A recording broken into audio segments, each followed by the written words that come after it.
पहला हमने खाना खाया था, अब हम खाना पचाने के बाद आगे उसका क्या करेंगे। ठीक है भाई, कार्बोहाइड्रेट से ग्लूकोज बन गया और उस ग्लूकोज के बनने के बाद फिर बॉडी उसका क्या करेगी, मतलब उस ग्लूकोज का क्या होगा, अमीनो एसिड का क्या होगा, वो अगली स्टेप है। अब हम देख रहे हैं रेस्पिरेशन। जैसे मैंने कहा कि एनर्जी देने का काम कार्बोहाइड्रेट करेगा, तो क्या ग्लूकोज, फैन थोड़ा ओपन कर दीजिए, अगर ग्लूकोज आ गया तो उस ग्लूकोज को डाइजेस्ट करने के बाद या ग्लूकोज का आगे कन्वर्जन कैसे होगा, वो रेस्पिरेशन करेगा।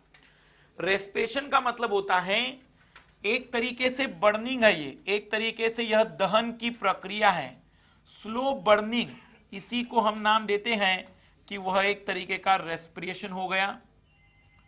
जैसे ग्लूकोज है, अगर ग्लूकोज ऑक्सीजन के प्रेजेंस में बर्न किया जाए तो वह ब्रेक हो जाता है कार्बन डाइऑक्साइड में, पानी में, और बहुत बड़ी मात्रा में वहां एनर्जी रिलीज होती है। इस प्रोसेस को नाम हम देते हैं रेस्पिरेशन। लेकिन अगर हम बात करें श्वसन की, तो रेस्पिरेशन वास्तव में हम देखेंगे कि ऑक्सीजन कैसे अंदर लिया गया और किस तरीके से ग्लूकोज तक पहुंचाया गया, या कैसे उसने वर्क किया, किन बेसिस पर वो काम करता है। अगर हम बात करें रेस्पिरेशन की, तो रेस्पिरेशन बेसिकली दो टाइप का होता है। एक होता है ऑक्सीशोषण, ऑक्सी रेस्पिरेशन, और एक होता है एनॉक्सी शोषण, अनॉक्सी रेस्पिरेशन, अनॉक्सी शोषण। एनॉक्सी और ऑक्सी, ऑक्सी का मतलब होता है in the presence of oxygen, oxygen की उपस्थिति में, और एनॉक्सी का मतलब होता है अब्सेंस ऑफ ऑक्सीजन, ऑक्सीजन की अनुपस्थिति में। एब्सेंस ऑफ ऑक्सीजन, ऑक्सीजन की अनुपस्थिति में।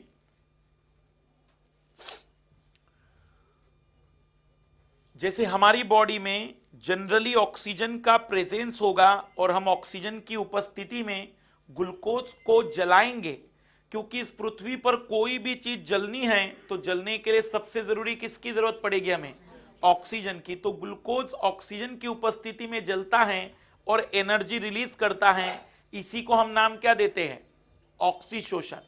लेकिन कुछ ऐसी सिचुएशन बन जाती है कि ऑक्सीजन बॉडी को नहीं मिल पाता। जैसे मान लीजिए कि कोई पर्टिकुलर केस हो गया कि हम बहुत ज्यादा मात्रा में काम कर रहे हैं, तो हमारी मसल्स जब बहुत हेवी वर्क करती हैं तो उसे ऑक्सीजन का सप्लाई जितना होना चाहिए उतना नहीं हो पाता।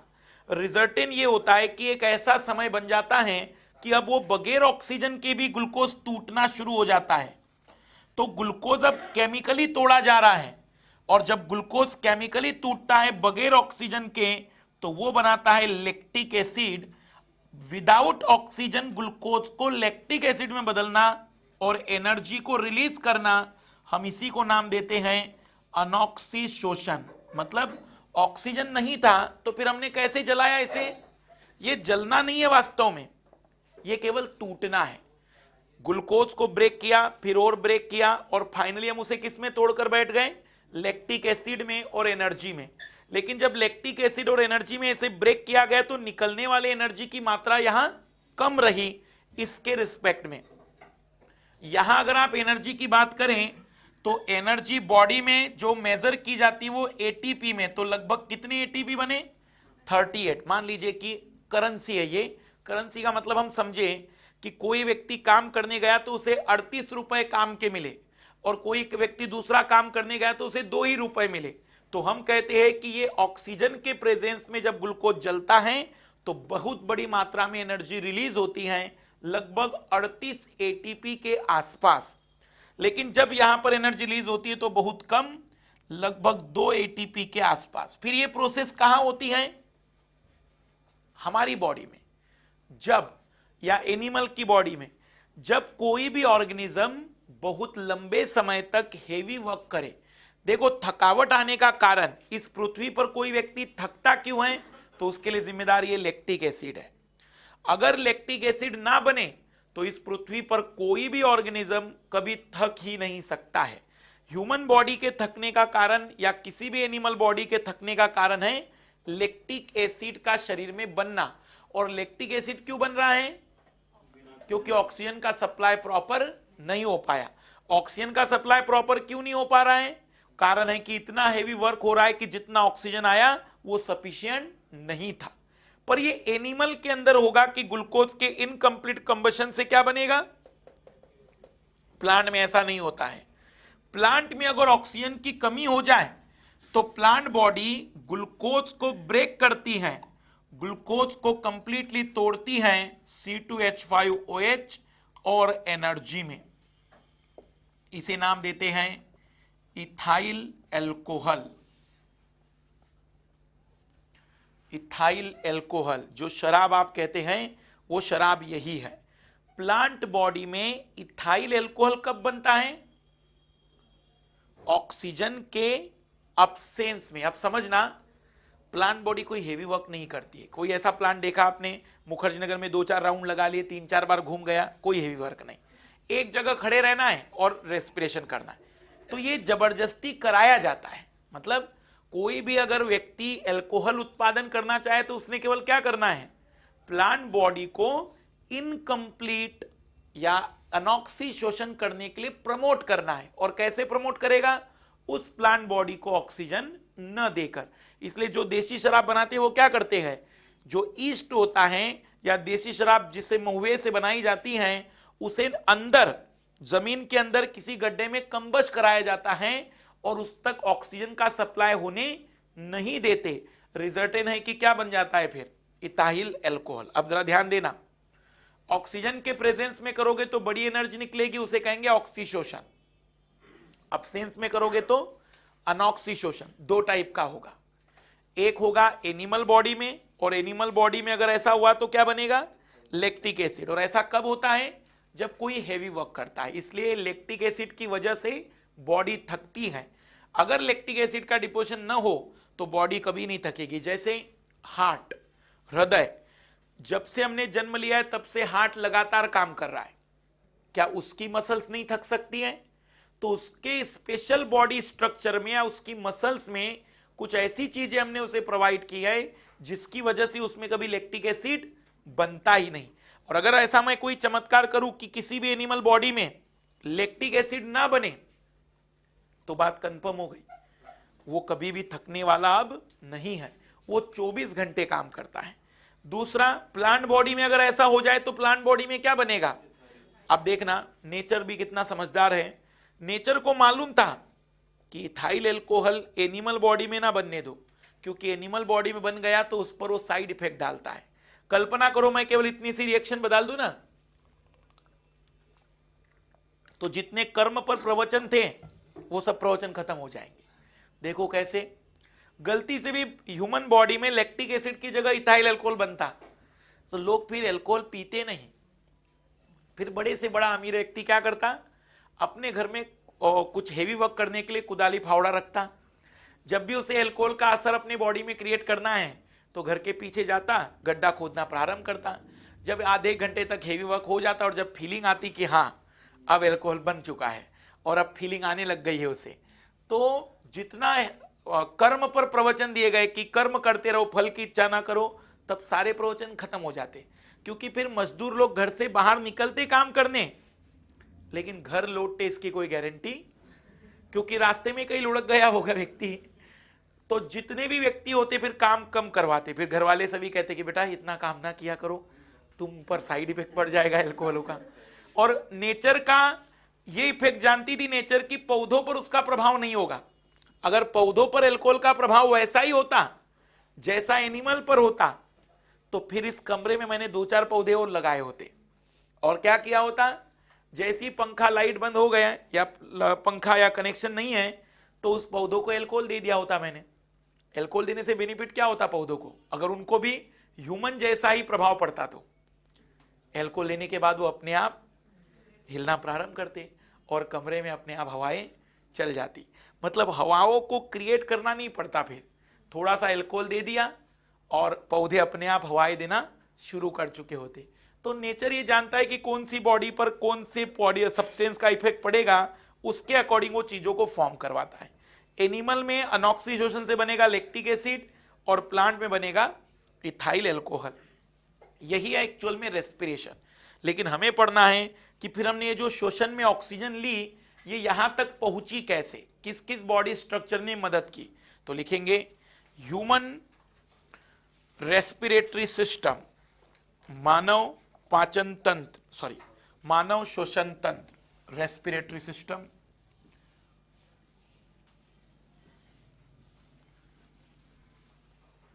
सबसे पहला स्ट्रक्चर जो रेस्पिरेशन में मदद करता है वो कौन है? नाक। सबसे पहला स्ट्रक्चर जो रेस्पिरेशन में मदद करता है, नोज, नाक। नाक के बारे में कुछ चीजें सीखे हम। सबसे पहला, नाक से सांस लेना ज्यादा बेटर होता है मुंह की तुलना में। क्यों? तो दो कारण है। पहला, मान लीजिए कि दिल्ली का तापमान 10 डिग्री सेल्सियस था और मेरी बॉडी का तापमान 36 डिग्री सेल्सियस था। मेरी बॉडी में जो ऑक्सीजन पहुंचेगा वो तभी एब्जॉर्ब कर पाएगी मेरी बॉडी जब उसका तापमान भी कितना हो, 36 हो। तो जब हम श्वसन मुख से लेते हैं तो मुख में ऐसा कोई यंत्र नहीं है जो उसके टेम्परेचर को रेगुलेट करे। रिजल्ट इन ये होता है कि टेम्परेचर रेगुलेशन न होने की वजह से मुख से ली गई वायु ठंडी रहती है। अगर बाहर का तापमान ज्यादा गर्म है तो गर्म रहेगी। रिजल्ट इन दोनों ही केस में बॉडी उस ऑक्सीजन को एब्जॉर्ब नहीं कर पाती और बॉडी की एफिशिएंसी पर असर पड़ता है। दूसरा, टेम्परेचर रेगुलेशन के साथ साथ नाक में दूसरा कार्य होता है। टेम्परेचर रेगुलेशन नाक कैसे करता है? नाक में एक बोन मिलती है और ये बोन खुरदरी होती है। तो जब हवा यहां से गुजरती है तो ये बोन, ये हड्डी, अगर उसका टेम्परेचर ज्यादा है तो हीट खींच लेगी और अगर उसका टेम्परेचर कम है तो वहां पर उसे हीट सप्लाई करके उसके टेम्परेचर को मेंटेन करेगी। इसलिए जब अचानक बहुत गर्मी बढ़ती है ना तो नाक बहना शुरू हो जाता था। क्यों? क्योंकि अचानक गर्मी के आने पर इस वायु की पूरी ऊष्मा को खींच लेगा और जब पूरी ऊष्मा खींच लेगा तो इसकी जो श्लेष्मा यहां पर था वो श्लेष्मा पतला हो जाएगा और नाक से बहना प्रारंभ होगा। हम कहते हैं कि नाक बहना प्रारंभ हो गई। क्यों? क्योंकि श्लेष्मा पतला हो गया है। और जब बहुत ज्यादा ठंड होती है तो नाक बंद हो जाती है क्योंकि इतने ठंड की वजह से वो श्लेष्मा जम जाता है। तो रिजल्ट इन होता है कि ये नाक बॉडी के टेम्परेचर के साथ, एयर के टेम्परेचर को मेंटेन करने के साथ साथ एक और काम करती है। नाक में हेयर होते हैं और एक श्लेष्मा झिल्ली होती है। हेयर होते हैं ताकि कोई डस्ट पार्टिकल अंदर न जाए और श्लेष्मा झिल्ली होती हैं जो किसी हवा से डस्ट पार्टिकल अगर आ रहे हो तो उस पर वो चिपक जाता है। पर मान लो कोई बड़ा डस्ट पार्टिकल उसे चिपक जाए तो ब्रेन को मैसेज जाता है कि श्लेष्मा झिल्ली पर कोई बड़ा डस्ट पार्टिकल चिपक गया है, वो खतरनाक है क्योंकि वो मेम्ब्रेन को फाड़ सकता है। तब पूरे ब्रेन डायफ्राम को पूरी ताकत से खींचता है और बहुत बड़ी मात्रा में नाक से हवा छोड़ी जाती है। इसी को हम कहते हैं स्नीजिंग, छींक का आना। छींक के आने के लिए जिम्मेदार है उस श्लेष्मा झिल्ली से किसी पार्टिकल का जुड़ जाना। इसलिए जब कहीं पर झाड़ू लगाई जाती है और धूल ज्यादा होती है तो छींके ज्यादा आती है। क्यों? क्योंकि डस्ट पार्टिकल ज्यादा से ज्यादा मात्रा में श्लेष्मा झिल्ली पर चिपकते हैं। तो ये वायु को छानने का काम भी करती है और वायु के टेम्परेचर को भी मेंटेन करती है। तो पहली बात, नाक से सांस लेना ज्यादा बेटर है। दो कारण। पहला, टेम्परेचर रेगुलेशन, तापमान का नियमन, और दूसरा फिल्ट्रेशन, वायु का छनन। तो लिख लेंगे नाक से सांस लेना अधिक बेहतर होता है if you respiration perform by nose, then we get two benefits. First, temperature regulation, and second, filtration. नाक से सांस लेना अधिक बेहतर होता है क्योंकि इससे दो लाभ होते हैं। पहला, तापमान का नियमन, और दूसरा छनन। फिर छींकना क्या हुआ? सांस छोड़ने की प्रक्रिया या लेने की प्रक्रिया? छोड़ने की। तो स्नीजिंग, छींकना। फोर्सफुली एक्सप्रेशन, बलपूर्वक सांस को बाहर छोड़ना। फोर्सफुली एक्सप्रेशन, बलपूर्वक सांस को बाहर छोड़ना। मतलब आप ताकत से अगर सांस बाहर निकाल रहे तो वो क्या है? स्नीजिंग है। फिर एक और होता है यॉर्निंग, उबासी। जैसे दोपहर के समय ज्यादा आती है या सुबह सुबह जब हम उठते हैं, या यॉर्निंग, उबासी। कुछ लोग अपना पूरा मुंह खुलाकर दिखा देते हैं। देखो कभी कभी व्यक्ति इतना आलसी हो जाता है ना, मान लो सुबह सुबह का समय है और सुबह रात भर से बॉडी रेस्टिंग फेज में थी, तो ऑक्सीजन की डिमांड क्या थी बॉडी की? कम थी। तो बॉडी उतने ऑक्सीजन में अपने आप को सर्वाइव कर रही थी। लेकिन अब अचानक सुबह वो उठा तो बॉडी ने ऑक्सीजन की डिमांड क्या कर दी? बढ़ा दी। लेकिन ये व्यक्ति इतना आलसी है कि सांस लेने में भी बहुत कम ऑक्सीजन ले पा रहा है। ब्रेन के पास मैसेज गया, ये सांस भी नहीं ले पा रहा है। तब ब्रेन ने रिप्लाई किया माउथ को, और माउथ की पूरी मांसपेशियों को ऑर्डर दिया गया, पूरा मुंह खोल दो। और जैसे ही पूरा मुंह खुल गया, बहुत बड़ी मात्रा में वायु अंदर ली गई। यॉर्निंग मतलब फोर्सफुली इंस्पिरेशन। तो लिखना यॉर्निंग, बलपूर्वक वायु ग्रहण करने की प्रक्रिया, फोर्सफुली इंस्पिरेशन, बलपूर्वक वायु ग्रहण करने की प्रक्रिया। It is occur when body face oxygen tension. यह तब होता है जब शरीर में ऑक्सीजन की कमी होती है। इसलिए याद करिए कि यॉर्निंग कब होता है, उबासियां कब आती हैं? जैसे अभी दोपहर के समय में मान लो कि सांस थोड़ा प्रॉपरली ना लो, आलस आ रहा है, तो फिर बॉडी कहेगा ठीक है फिर हम ही करवा देते हैं, तुमसे ना हो रहा हो तो। कारण है कि बॉडी को तो जिंदा रहना है, उसे तो अपनी सुरक्षा करते रहनी है। बढ़ जाती, ये भी कह सकते हो। पर बड़ा कारण माना जाए कि ऑक्सीजन का स्ट्रेस, ऑक्सीजन की कमी, इस वजह से बॉडी फोर्सफुली ऑक्सीजन को क्या कर रही है। देखना जब यॉर्निंग आता है तो पूरी ताकत से हम अंदर लेते हैं वायु को। आइए अब हम देखते हैं बॉडी में इंस्पिरेशन या एक्सप्रेशन में या रेस्पिरेटरी सिस्टम में कौन कौन रोल निभाता है।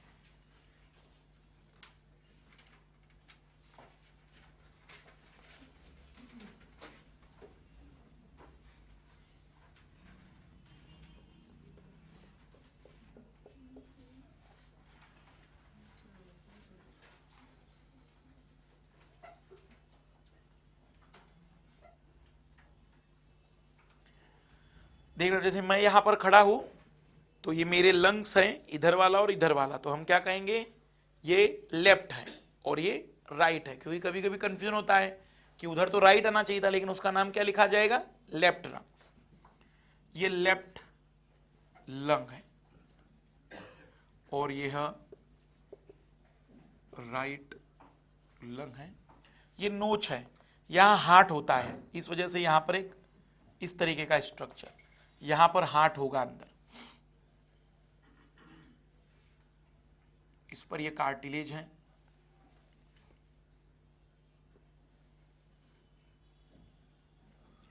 एक 2 भागों का बना है और एक 3 भागों का बना हुआ है।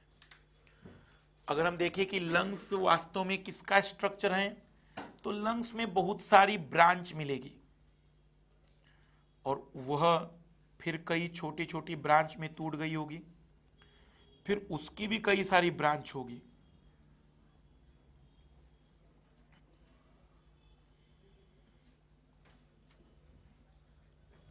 फाइनली एक थैलेनुमा संरचना मिलेगी जिसे कहते हैं एयर सैक। सैक मतलब थैला या एल्वियोलाई। एल्वियोलाई, और इसके नीचे होता है एक मस्कुलर स्ट्रक्चर,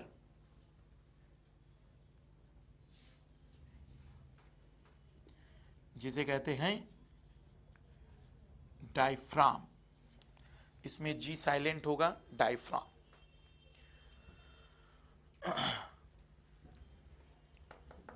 यह है ट्रेकिया, ये वाला जो है रास्ता है ट्रेकिया। और यह है एडम्स एप्पल।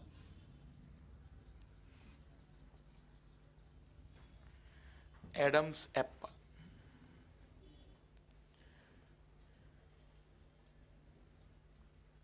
यहां पर एक डायफ्राम जैसा लेयर होता है जो हिचकियों में, खांसी आने में मदद करता है। Air sac, SAC, alveoli।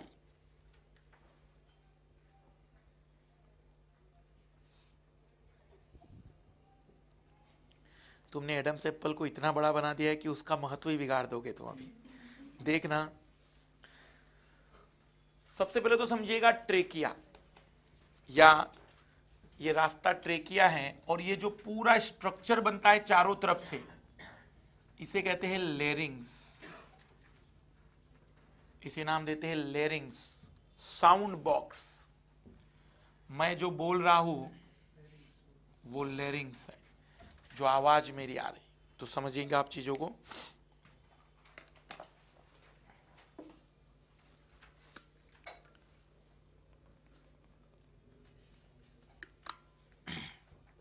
हम देख रहे हैं सबसे पहले लेरिंग्स, साउंड बॉक्स। देखो दो चीजें हैं, जबान और लेरिंग्स। मेरी जो आवाज है, आवाज के लिए जिम्मेदार है लेरिंग्स, पर मेरे शब्दों के निर्माण के लिए जिम्मेदार है जबान। अगर किसी व्यक्ति के मुंह में जबान नहीं है तो वो बोल नहीं पाएगा, चिल्लाएगा लेकिन वो आवाज देगा। गोलमाल, वो जो आवाज है, वो जो लैंग्वेज गोलमाल में बोल रहा है, उसकी प्रॉब्लम क्या है? उसकी जबान नहीं है, लेकिन उसके लेरिंग सही है। जिनका लेरिंग सही और जबान ना हो वो ऐसे आवाज करेंगे, जो गोलमाल में रोल निभाया गया है। और अगर लेरिंग्स खराब हो जाए, जबान अच्छी हो, तो जब आवाज ही नहीं आएगी तो शब्द निर्माण की कोई बात ही नहीं बचती। लेरिंग्स का खराब होना मतलब आवाज का खत्म हो जाना। तो आवाज के लिए जिम्मेदार कौन है? लेरिंग्स। आवाज उत्पन्न कहां से होती है? लेरिंग्स से। और उसे शब्दों में बदलने का काम कौन करता है? जबान। तो कुछ लोगों की जो जबान में पीछे की जो मसल्स होती है ना, जो जबान को रेगुलेट करती है, वो बड़ी और छोटी हो जाती है, जिसकी वजह से तुतलापन आता है। जैसे अब मान लीजिए उसे बोलना था पवन, तो पवन बोलने के लिए जबान को इतना ही खिसकाना था, पर लंबी थी मांसपेशियां, वो इसकी जगह यहां चली गई, तो पावन ऐसा हो गया। या मान लो मसल छोटी हो जाए, तो जितनी होनी चाहिए थी उतना टर्न नहीं लेकर शुरुआत में ही रुक गई, तो व्यक्ति पवन नहीं बोल पाया।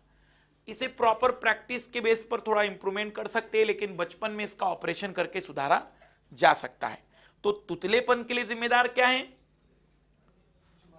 जबान की मसल्स का बड़ा या छोटा हो जाना। अगर बड़ी है तो ऑपरेशन करके छोटा किया जाता है, और अगर छोटी है तो उसे यहां से मसल्स को निकालकर पीछे जोड़ा जाता है। अब जैसे कुछ लोग कहते हैं कि तुतलेपन में गांव में बहुत सी इलाज कराए जाते हैं, तोते का पानी पिलाया जाए झूठा, या तोते की कुछ झूठी चीजें खिलाई जाए, तो तुतलापन होता है कम अगर वो व्यक्ति प्रैक्टिस करे, चीजों को समझे कि उसकी जबान कहां तक टर्न लेती है, तो वो पहले ही उसे रोकने की कोशिश करे या उसे उतना ताकत से ज्यादा खींचने की कोशिश करें, तो थोड़ा बहुत इंप्रूवमेंट आता है। अन्यथा तुतलापन ऑपरेशन के द्वारा सुधारा जा सकता है। अब एक और चीज देखना, वो अलग चीज है। वो रुकने के लिए जिम्मेदार जो होता है लेरिंग्स में, हम कहते हैं कि एक तरीके से प्रॉपर मैसेज ट्रांसफर नहीं हो पा रहे, ब्रेन से जो नर्वस कंडक्शन है उसमें बैरियर आ रहे हैं, पर वहां पर इसके लिए किसी प्रकार से जबान जिम्मेदार नहीं मानी जाएगी। एक और देखना, ये लेरिंग्स में बच्चों की जो आवाज होती है, जो लड़की होती हैं, लड़की की आवाज जन्म से लेकर मृत्यु तक बदलती नहीं है, सेम रहती है। बचपन में जैसे आवाज थी, उम्र के किसी भी पड़ाव पर वो आवाज सेम रहेगी।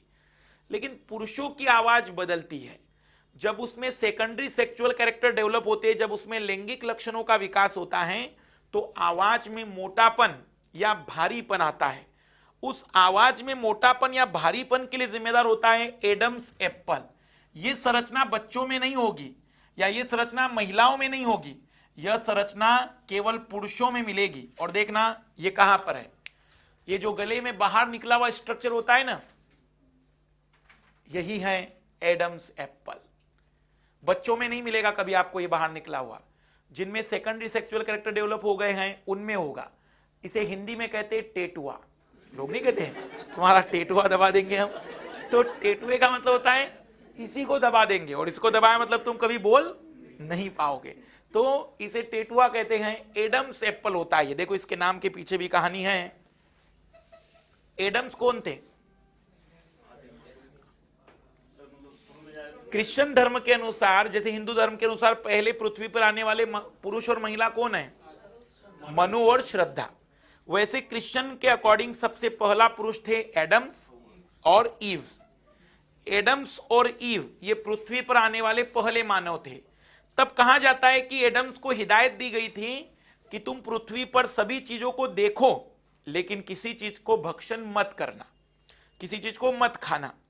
लेकिन एडम जब बड़ा हुआ, जब उसके अंदर लैंगिक लक्षणों का विकास हुआ, तो उसका ईव की तरफ आकर्षण बढ़ा, और ईव की तरफ आकर्षण बढ़ने की वजह से उसे दिखे सेब, और सेब देखने पर उसे मन में आया कि ये ईव को मैं उपहार के रूप में दूंगा। तो एडम्स ने जब ईव को उपहार देने की कोशिश की तो कहा पहले चेक कर लूं अच्छी है खराब चीज है।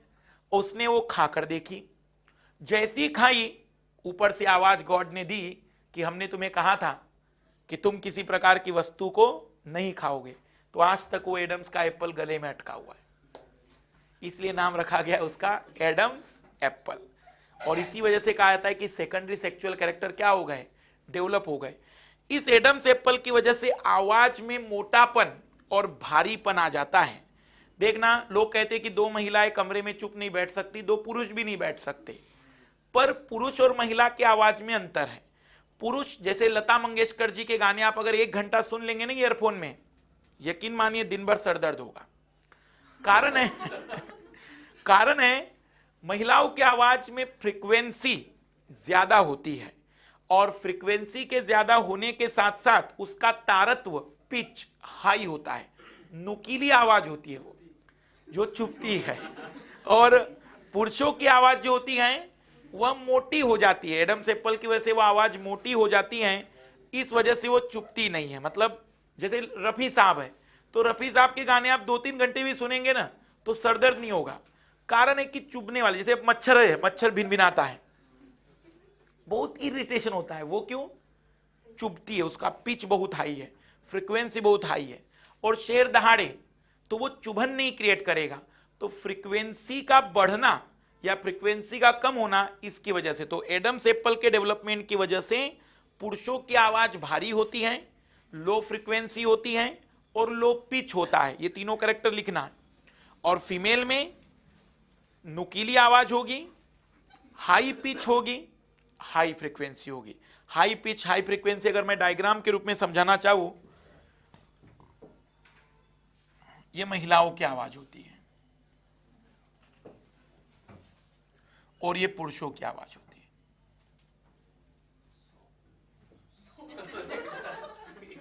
ये तुम्हारे अब अपने अपने विचार है, पर इसमें सॉफ्टनेस नहीं रहे, कहेंगे हम नुकीलापन, मतलब वो है या भारीपन है उस वजह से। कुछ पुरुषों में सेकेंडरी सेक्सुअल कैरेक्टर डेवलप होने के बावजूद अगर एडम्स एप्पल ना डेवलप हो तो उनकी आवाज वैसी बारीक रहेगी। और जैसे एकॉन, तो एकॉन में आवाज अगर आप एकॉन की सुनेंगे, एकॉन समझते हैं सिंगर जो है, वो उनकी आवाज बहुत ही पतली है। उसका कारण है कहीं ना कहीं एडम्स एप्पल का डेवलपमेंट प्रॉपर न हो पाना। आवाज में भारीपन, जो मोटापन आता है, उसका कारण है एडम्स एप्पल का पूरी तरह से डेवलपमेंट। तो लेरिंग्स साउंड बॉक्स है, ऐसा साउंड बॉक्स पक्षियों के अंदर भी है। जैसे तोता है, आप देखना कभी कभी कॉपी करता है तोता, तो उसके अंदर भी आवाज निकलती है, लेकिन वहां लेरिंग्स नहीं होता है, उसके पास होता है सिरिंग्स, उसके पास होता है सिरिंग्स, और इस सिरिंग्स की वजह से उसमें आवाज आती है। तो बर्ड्स में लेरिंग्स की जगह मिलता है सिरिंग्स, और हमारी बॉडी में मिलता है उसकी जगह लेरिंग्स, और लेरिंग्स का नाम रखा जाता है साउंड बॉक्स। आवाज को उत्पन्न कराने की जिम्मेदारी किसकी है? शब्दों को निर्मित करने की जिम्मेदारी किसकी है? जुबान की। और एडम्स एप्पल का मतलब मेल में मिलेगा, सेकेंडरी सेक्सुअल कैरेक्टर जब आ जाएंगे और इसके आने पर आवाज भारी हो जाएगी, लो पिच हो जाएगा, लो फ्रीक्वेंसी होगी। इसलिए बच्चों की आवाज, जो लड़के होते हैं उनकी आवाज बदलती है, और लड़कियों की आवाज में परिवर्तन नहीं आएगा, क्योंकि उनकी आवाज में कोई एडम्स एप्पल का डेवलपमेंट नहीं होता है। मतलब एडम्स एप्पल का मिलना केवल और केवल किसका कैरेक्टर है? मेल का, पुरुषों का। फिर उसके बाद हवा से, ये हवा एंट्री करती है यहां पर अलग अलग ऐसी पट्टियां मिलती हैं। अगर आप कभी हाथ लगाकर देखेंगे तो ऐसी पट्टियां आपको मिलेगी, दबाने की कोशिश करेंगे तब। तो ये वाली जो ट्रेकिया है, यहां से हवा एंट्री करेगी किसमें? लंग्स में, और लंग्स में वो फाइनली किसमें पहुंचेगी? एयर सेक और एल्वेलाई में। आप मूवी देखने अगर जाते होंगे तो उसमें पहले विज्ञापन दिखाया जाता होगा कि कुछ लोगों के फेफड़े वायु लेने के लिए बने और वो उसे सिगरेट का धुआं सुंघाने के लिए रखते हैं। तो उसमें दिखाया जाने वाला स्ट्रक्चर, आखिरी जो स्पंजनुमा संरचना दिखाते हैं ना, वो लंग्स का ये वाला भाग होता है। एक लंग्स में लगभग 1 करोड़ के आसपास मिलते हैं ये। तो ऐसे एल्वेलाई के थैले कितने होंगे? 1 करोड़ के आसपास, मतलब दोनों लंग्स मिला दिए जाए तो लगभग 2 करोड़ एल्वेलाई मिलती है हमारी बॉडी में। लंग्स किससे मिलकर बने हैं? एल्वेलाई से मिलकर बने। फाइनली पूरा ऑक्सीजन किसमें जमा किया जाएगा? एल्वेलाई में। फिर से देखना, नाक से वायु लेना ज्यादा बेटर है। उसका कारण है 2, एक तो टेम्परेचर का रेगुलेशन और दूसरा फिल्ट्रेशन। फिर हवा एंट्री करती है लेरिंग्स में। लेरिंग्स ही वो स्ट्रक्चर है जो बोलने के लिए जिम्मेदार है, आवाज के लिए जिम्मेदार है, और फिर वह सीधा वायु एंट्री करेगी एल्वेलाई। अब इस एल्वेलाई से वायु भेजी जाएगी ब्लड में। तो यहां पर ब्लड वेसल्स, इसके नीचे ब्लड वेसल्स लगातार गुजर रही है।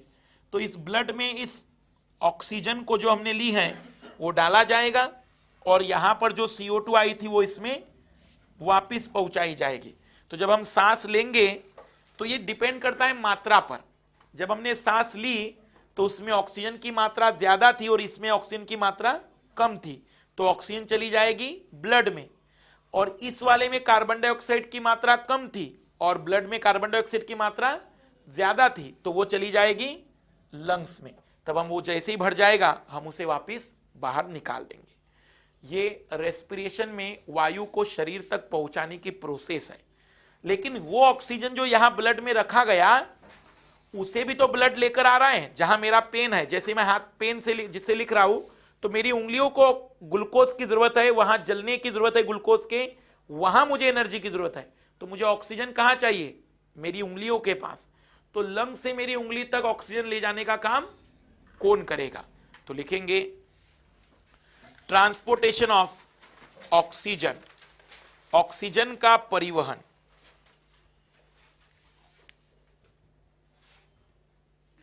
ऑक्सीजन का परिवहन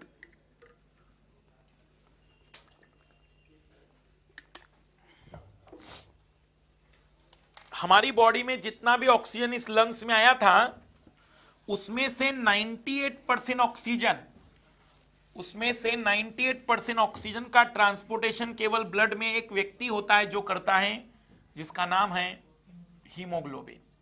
और हीमोग्लोबिन का ये मॉलिक्यूल ऑक्सीजन के साथ रिएक्शन करके ऑक्सी हीमोग्लोबिन बनाता है।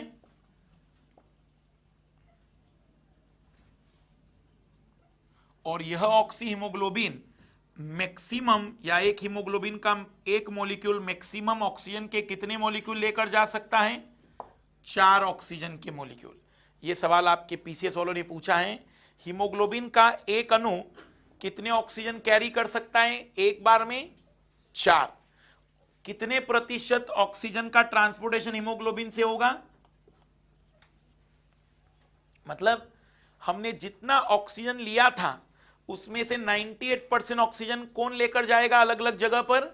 हीमोग्लोबिन। किडनी में ले जाएगा, ब्रेन में ले जाएगा, लीवर में ले जाएगा, जितनी जरूरत होगी उतना ट्रांसपोर्टेशन किया जाएगा।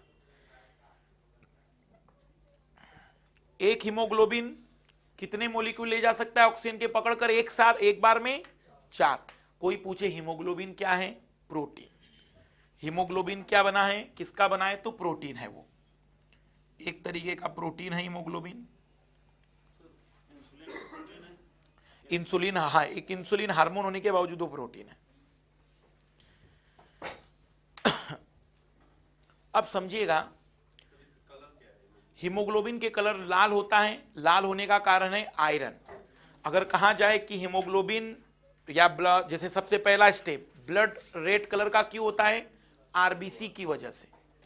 आरबीसी रेड कलर की क्यों है? हीमोग्लोबिन की वजह से। हीमोग्लोबिन रेड क्यों है? आयरन की वजह से। आयरन रेड क्यों है? क्योंकि वहां आयरन का ऑक्सीडेशन नंबर +2 होता है, इस वजह से। तो रीजन बनते चले जाएंगे, तो केवल इतना क्या याद रखोगे तुम लोग? आयरन होता है उसके अंदर, इस वजह से वो रेड कलर का होता है। अब महत्वपूर्ण देखना, कौन से? ये वाला, मतलब अगर हीमोग्लोबिन के ऑक्सीजन से रिएक्शन की जाए तो क्या बनता है? HbO2। उसको क्या नाम देते हैं? Oxy haemoglobin. और ऐसे कितने ऑक्सीजन वो ज्यादा ले जा सकता है एक बार में? 4। इसलिए हम उसे कहते हैं कि मैक्सिमम उसकी कैपेसिटी कितने की है? 4। देखो, हीमोग्लोबिन क्या है? एक वाहन है, एक व्हीकल है, जो मुखर्जी नगर से जीटीबी नगर मेट्रो स्टेशन तक लोगों को लाता और ले जाता है। जैसे देखना, मुखर्जी नगर मेट्रो से लोग उतरे, हीमोग्लोबिन में बैठे, और हीमोग्लोबिन ने उन्हें कहाँ उतार दिया? जहां उनकी जरूरत थी। जहां जरूरत थी वहां पर कुछ लोग खड़े थे, क्योंकि अब वो ऑक्सीजन की जगह किस रूप में बन गए थे? कार्बन डाइऑक्साइड के रूप में। उसमें बैठे और मेट्रो तक पहुंच गए। तो हीमोग्लोबिन देखना क्या करता है, लंग्स के पास से ऑक्सीजन उठाएगा, उसे कहां तक लेकर आएगा? मेरे बॉडी के ऑर्गन तक। जब यहां ऑक्सीजन का यूज हो जाएगा, उसे बर्न करके, ग्लूकोज को बर्न करके हम क्या बना लेंगे? CO2। तो वो CO2 के मॉलिक्यूल वापस किस में चिपक जाएंगे? हीमोग्लोबिन से। फिर हीमोग्लोबिन वापस आएगा कहां पर? लंग्स के पास। और लंग्स के पास पूरा का पूरा CO2 लंग्स में डाल देगा, और लंग्स फिर बाहर सांस छोड़कर बाहर निकाल देगा। इस तरीके से प्रोसेस चलता रहता है। बट अगर वातावरण में कार्बन मोनोऑक्साइड, इसका पोल्यूशन आ जाए, तो ऑक्सीजन और हीमोग्लोबिन का जो बॉन्ड है, ऑक्सीजन हीमोग्लोबिन का बॉन्ड टेम्पररी है, मतलब गाड़ी में बैठे, उतर गए, गाड़ी छोड़ दी। बट अगर हम बात करें हीमोग्लोबिन और कार्बन मोनोऑक्साइड, इनके बीच में जो बॉन्डिंग होगी वो परमानेंट बॉन्डिंग होगी, और एक हीमोग्लोबिन एक कार्बन मोनोऑक्साइड को लेकर घूमेगा, और वो भी परमानेंट। इतने ज्यादा इनके मध्य में प्रेम मजबूत है कि एक बार इस हीमोग्लोबिन और कार्बन मोनोऑक्साइड की मुलाकात हुई तो जब तक जान नहीं जाएगी तब तक हीमोग्लोबिन कार्बन मोनोऑक्साइड को छोड़ने वाला नहीं है। इस वजह से वे शहर जहां कार्बन मोनोऑक्साइड का पोल्यूशन होता है, शहर में एंट्री करने पर चक्करों का आना, थकावट का महसूस होना, या फिर उल्टी जैसा आना, कारण है क्योंकि बॉडी में जो ऑक्सीजन को ले जाने वाला व्यक्ति था, वो गाड़ी क्या हो गई? बेकार। मान लीजिए कि मुखर्जी नगर से जीटीबी नगर तक जो गाड़ियां थी, उस 100 गाड़ियों में से 50 गाड़ियों पर डॉन बिठा दिए मैंने, दाऊद इब्राहिम जैसे लोगों को। वो कह रहे गाड़ी में अब कोई नहीं बैठेगा, और कोई बैठने की कोशिश करे उड़ा देंगे वहीं पर ही। तो अब वो गाड़ियां, और वो गाड़ी उतर भी नहीं रहा है, जो डॉन है उतरने को तैयार नहीं है, तो फिर क्या हुआ? वो गाड़ी आप क्या कहोगे? अब बेकार। हीमोग्लोबिन की वो प्रॉब्लम है। कार्बन मोनोऑक्साइड पॉल्यूटेड गैस क्यों मानते हैं हम? इसकी वजह से।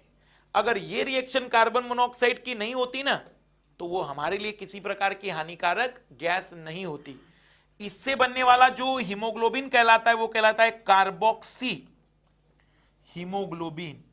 और ऐसा हीमोग्लोबिन बेकार है। क्यों बेकार है? क्योंकि हीमोग्लोबिन और कार्बन मोनोऑक्साइड के बीच बना बॉन्ड स्थायी है, अब वो टूटेगा नहीं। और जब टूटेगा नहीं तो ये ऑक्सीजन बॉडी में होने के बावजूद, ये हीमोग्लोबिन बॉडी में होने के बावजूद किसी काम का नहीं है। इसे जब आप लोग दिल्ली आते होंगे गांव से, तो थकावट आ जाती होगी जल्दी। गांव में थकावट नहीं आती घूमने फिरने पर। दिल्ली में थोड़ा बहुत घूम फिर लीजिए आप, ऑटो से या पैदल दोपहर के समय में जल्दी थकेंगे। कारण है क्योंकि बॉडी में क्या बन रहा है, कार्बोक्सी हीमोग्लोबिन, जो बॉडी में हीमोग्लोबिन की मात्रा को क्या कर देता है, कम, जिससे बॉडी में ऑक्सीजन का सप्लाई इफेक्ट करता है।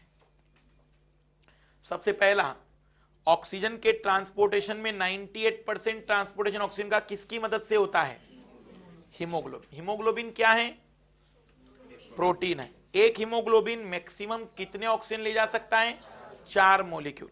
इसकी प्रॉब्लम किसके साथ है, कार्बन मोनोऑक्साइड। अगर उसके साथ इसकी मुलाकात हुई तो बनने वाला बॉन्ड स्थायी, परमानेंट, अब वो ब्रेक नहीं होगा।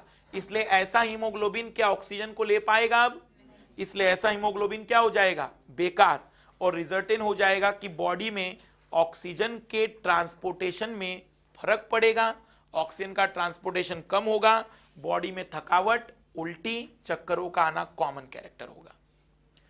सरदर्द का सबसे बड़ा प्रॉब्लम होता है डेफिशिएंसी ऑफ ऑक्सीजन, और डेफिशिएंसी ऑफ ऑक्सीजन में कई सारे लोग जिम्मेदार होते हैं, जिसमें कभी कभी कार्बन मोनोऑक्साइड का पोल्यूशन होने पर, दिल्ली में एंट्री करने पर कुछ लोगों को सरदर्द एक कॉमन प्रॉब्लम होगी, शहरों में एंट्री करने पर सरदर्द एक कॉमन प्रॉब्लम होगी।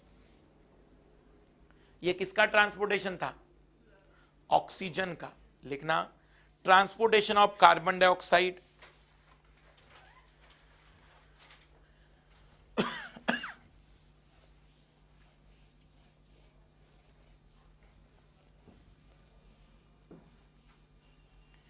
देखना, कार्बन डाइऑक्साइड का ट्रांसपोर्टेशन एक रास्ते से नहीं होता है, बॉडी 3 तरीके से ट्रांसपोर्ट करती है कार्बन डाइऑक्साइड का। कार्बन डाइऑक्साइड कहां बनी होगी, जहां ग्लूकोज का यूज हो गया होगा और ग्लूकोज को जलाकर हमने क्या बनाया होगा, कार्बन डाइऑक्साइड। तो वहां से अब हम उसे कहां लाना चाहते हैं, लंग्स में, ताकि लंग्स में आने के बाद हम उसे बाहर निकाल देंगे। तो सबसे पहला, जैसे ही कार्बन डाइऑक्साइड की बात हम यहां करें तो 70% ट्रांसपोर्टेशन बाइकार्बोनेट के रूप में करती है बॉडी। बाइकार्बोनेट, बॉडी में कई प्रकार के बाइकार्बोनेट होते हैं, CO3 2 नेगेटिव या HCO3 1 नेगेटिव, इन्हें कहते हैं बाइकार्बोनेट, केमिस्ट्री वाले लोग। तो पोटेशियम बाइकार्बोनेट होता है, सोडियम बाइकार्बोनेट होता है, समझना, ज्यादा गहराई में नहीं जा रहे हम।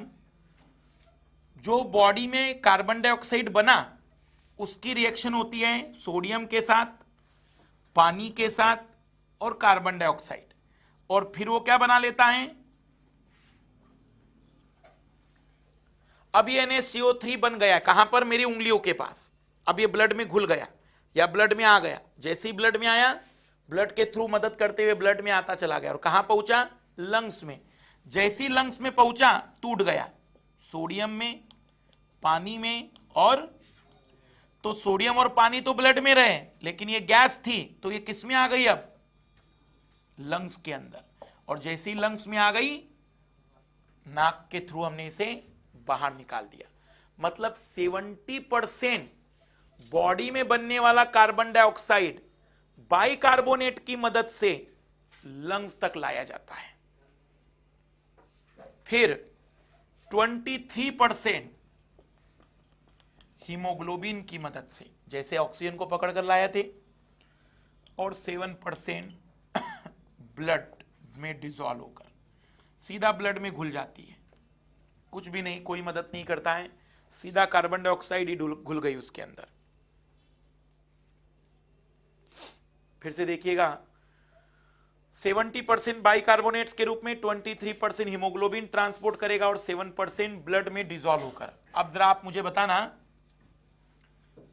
ऑक्सीजन का ट्रांसपोर्ट कितने तरीके से होता है, ऑक्सीजन का केवल एक है, 98%। कौन, केवल हीमोग्लोबिन ही सफिशिएंट है उसके ट्रांसपोर्ट करने के लिए। इसलिए तो देखना, हम कहते हैं कि आयरन की कमी अगर हो गई तो हीमोग्लोबिन नहीं बनेगा, हीमोग्लोबिन नहीं बनेगा तो बॉडी में ऑक्सीजन कैरिंग कैपेसिटी कम हो जाएगी। तो ऐसे लोग जिनमें आयरन की कमी होती है, आप देखेंगे कि वो आलसी या फिर वो काम करने के प्रति एक इंटरेस्ट नहीं दिखाएंगे। कारण, क्योंकि इंटरेस्ट तब बना रहेगा जब काम करने के लिए ऑक्सीजन क्या मिलेगा, प्रॉपर अमाउंट में। इस वजह से वे लोग, जिन महिलाओं में हीमोग्लोबिन की कमी होती है, काम से बचने का प्रयास करती हैं और उसका जिम्मेदारी फिर सोशल अलग इफेक्ट पड़ते चले जाते हैं।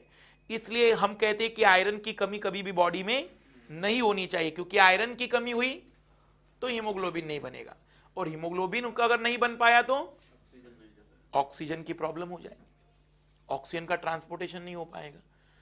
बट वे लोग जो पहाड़ों में रहते हैं, जो पर्वतों में रहते हैं, उन लोगों में हीमोग्लोबिन की मात्रा मैदानी भागों की तुलना में ज्यादा मिलती है। ऐसा क्यों होता होगा?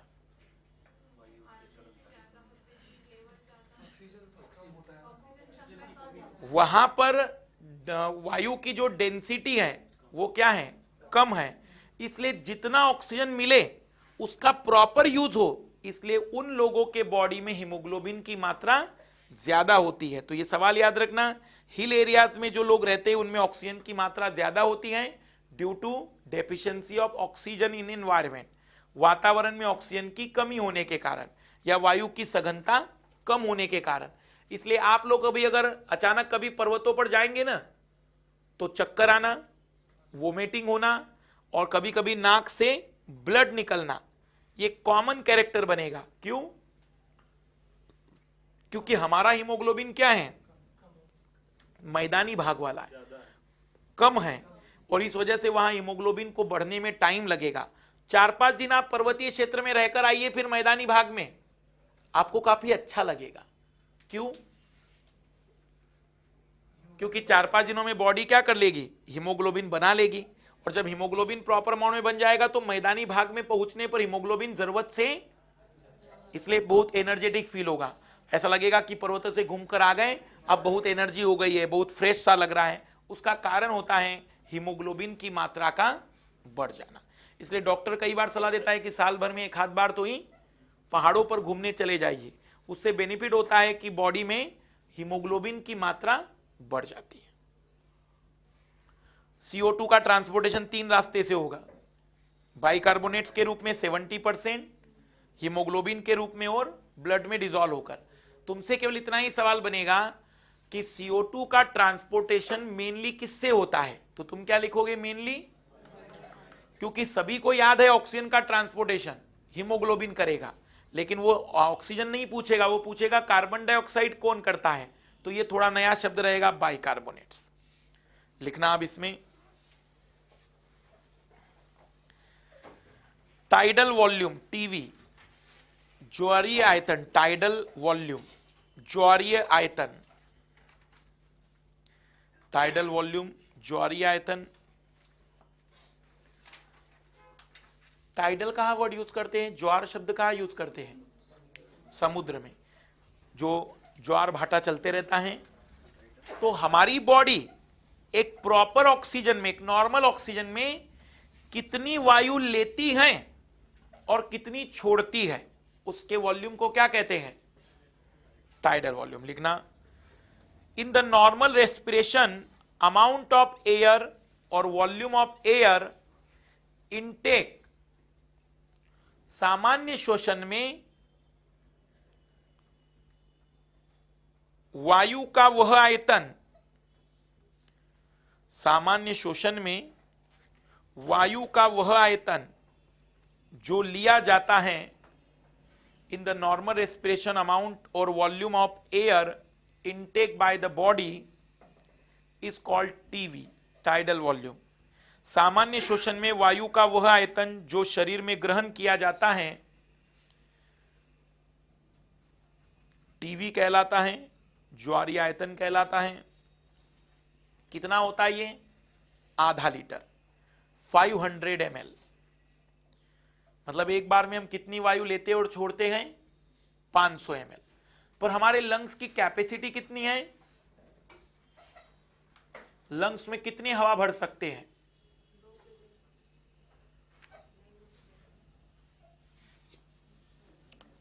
लंग कैपेसिटी होती है 6 लीटर। जो लोग सुबह सुबह योग करते होंगे, प्राणायाम करते होंगे, वो लोग दिन भर एनर्जेटिक रहेंगे और दिन भर उन्हें थकान नहीं महसूस होगी। उसका कारण होता है थकावट का बड़ा कारण होता है ऑक्सीजन की कमी। जैसे कमरे में इस समय अगर ऑक्सीजन की कमी है तो जिन लोगों में हीमोग्लोबिन थोड़ा बहुत भी कम होगा, अब उनको थकावट मतलब एक फीलिंग आना, नींद जैसा आ जाना या थोड़ा सा अरुचिकर होना, ये फीलिंग आएगी।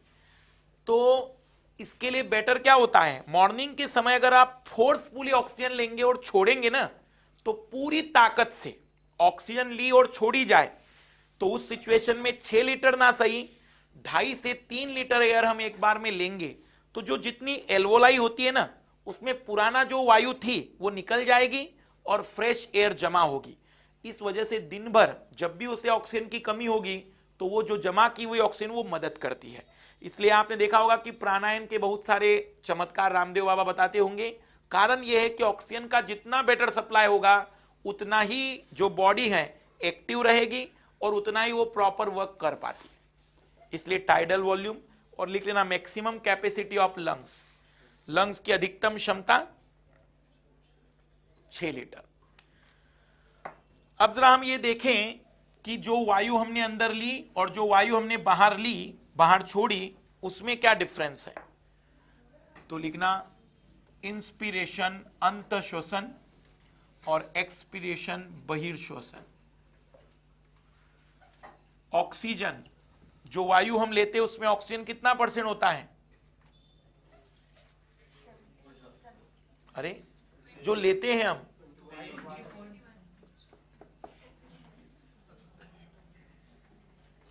इन्वायरमेंट में 21% है ना ऑक्सीजन, और जो हम छोड़ते हैं, ऐसा मत सोचेगा कि जो वायु छोड़ी जाती है उसमें ऑक्सीजन नहीं है, उसमें भी कितना ऑक्सीजन होता है, 16 से 17%। CO2 0.3, वो खत्म हो गया युग, 0.04% पर 4%। CO2 बहुत तेजी से चेंज होता है। Nitrogen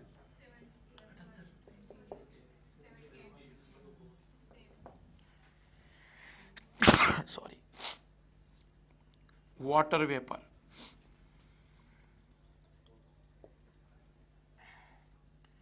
depend on environment, saturate.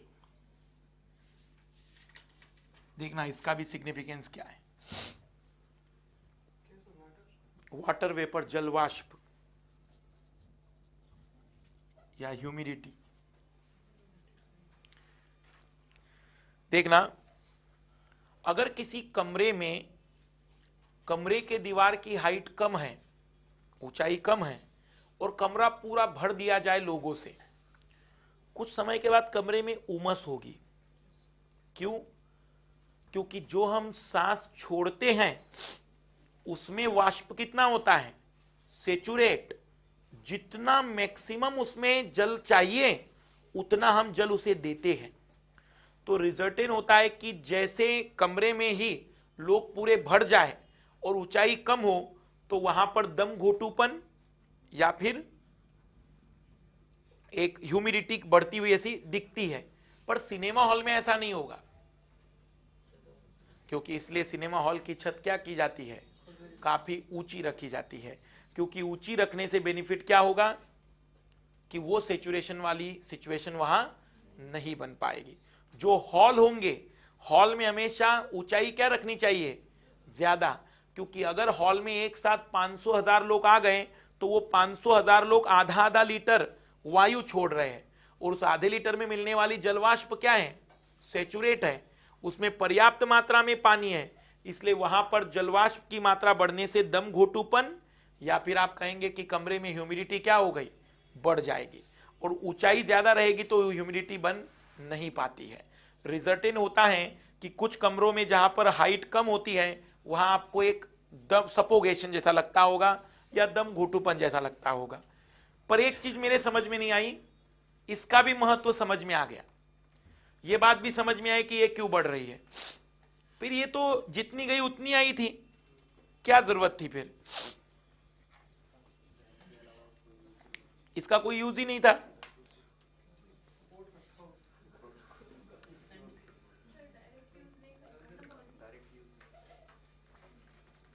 ठीक है, डायरेक्ट यूज नहीं था, लेने की जरूरत ही क्या थी? मुझे बताओ, एक चीज बताना, एक चीज मुझे बताना, जिन लोगों को ऑक्सीजन दिया जाता है आईसीयू में, तुम ये तो नहीं सोचते ना कि प्योर ऑक्सीजन मिलता होगा उसे? इस पृथ्वी पर किसी को भी अगर प्योर ऑक्सीजन दिया गया तो पल भर में बॉडी बर्न हो जाएगी, क्योंकि ऑक्सीजन सबसे ज्यादा जलने वाली गैस है। इसलिए इंटरव्यू में पूछा जाता है, एक जलता है एक जलाता है, दोनों मिल जाए तो बुझाते हैं, कौन है? पानी। हाइड्रोजन जलता है, ऑक्सीजन जलाता है, दोनों मिल जाए तो पानी बनेगा जो बुझाता है। वो साथ में बाद में देखेंगे सेटेलाइट वाली बात। मुझे बताओ कि फिर जो आईसीयू वाले को हमने शुद्ध ऑक्सीजन क्यों नहीं दी, या इसका रोल क्या रहा फिर?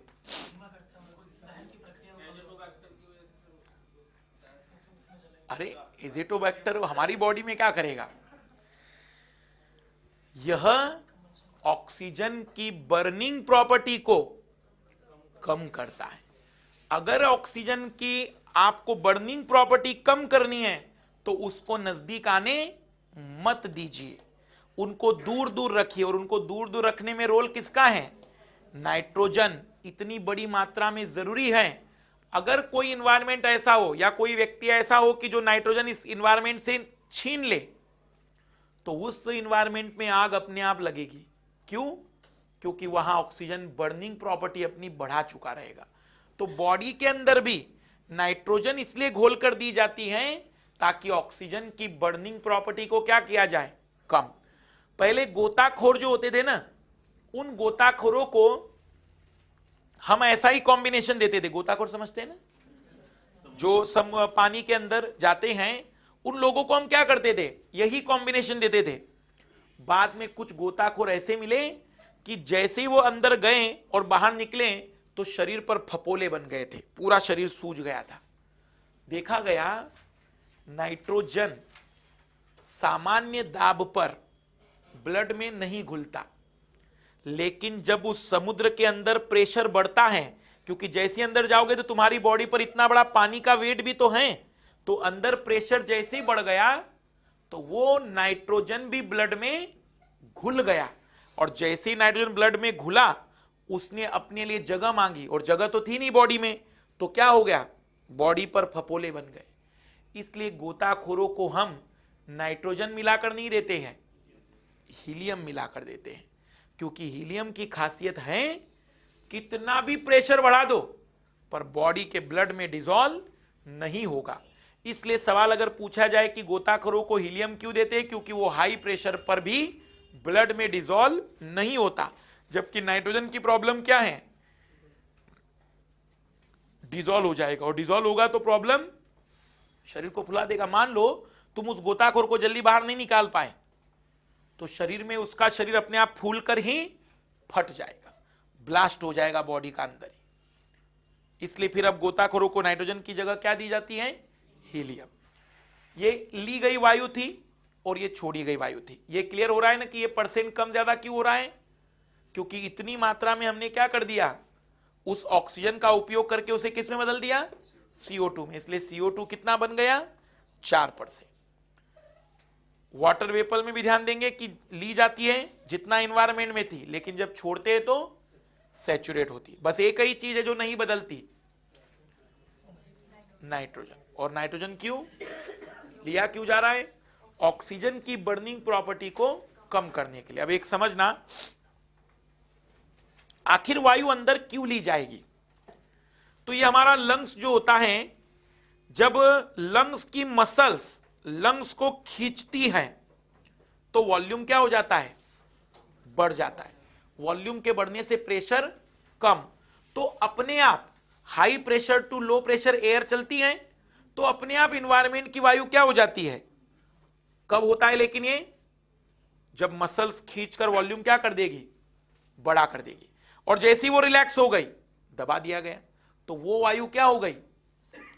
तो समझना, सांस अंदर लेने के लिए मांसपेशियों को क्या करना पड़ेगा? काम करना पड़ेगा। इसका मतलब ऑक्सीजन या सांस का अंदर लेने के लिए एनर्जी लगती है। इसे कहते हैं कि it is A active process. Active process किसे कहेंगे? जहां एनर्जी लगती है उन्हें बायोलॉजी में कहते हैं एक्टिव प्रोसेस, सक्रिय प्रक्रिया है। और जब सांस छोड़नी हो तो वो मांसपेशियां क्या हो जाती है, बस रिलैक्स, सांस छूट गई। तो ये क्या है, पेसिव प्रोसेस, इसे कहते हैं निष्क्रिय प्रक्रिया। इसलिए सवाल यह आता है कि श्वसन या अंत शोषण कैसी प्रक्रिया है, एक्टिव, पेसिव, बोथ या none.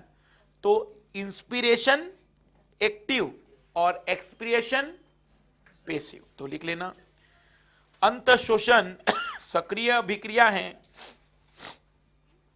Inspiration is a active process because it's required energy. Inspiration, अंत शोषण एक सक्रिय प्रक्रिया है क्योंकि ऊर्जा की आवश्यकता होती है।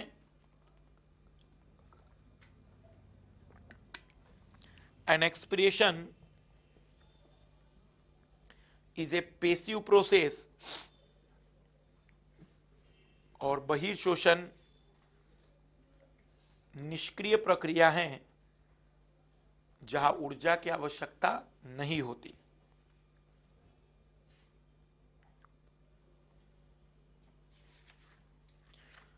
अब लिखिएगा बीमारियां, डिजीज।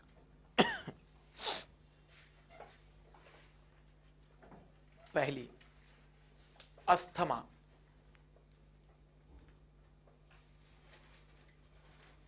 हिंदी में कहते हैं अस्थमा को दमा, दमा की बीमारी। देखो, अस्थमा जनरली ओल्ड एज के लोगों में ज्यादा कॉमन होता है। मान लो कि लंग्स में, मुझे बताओ लंग्स में वायु कब अंदर जाती थी, जब मसल्स को खींचा जाकर उस लंग्स के वॉल्यूम को क्या करेंगे, किसी घटना की वजह से ये मसल्स काम ही ना करे, ये मसल्स खींच ही ना पाए आप लोग, तो क्या वो व्यक्ति चाहकर भी वायु अंदर ले पाएगा, क्योंकि वॉल्यूम बढ़ेगा ही नहीं।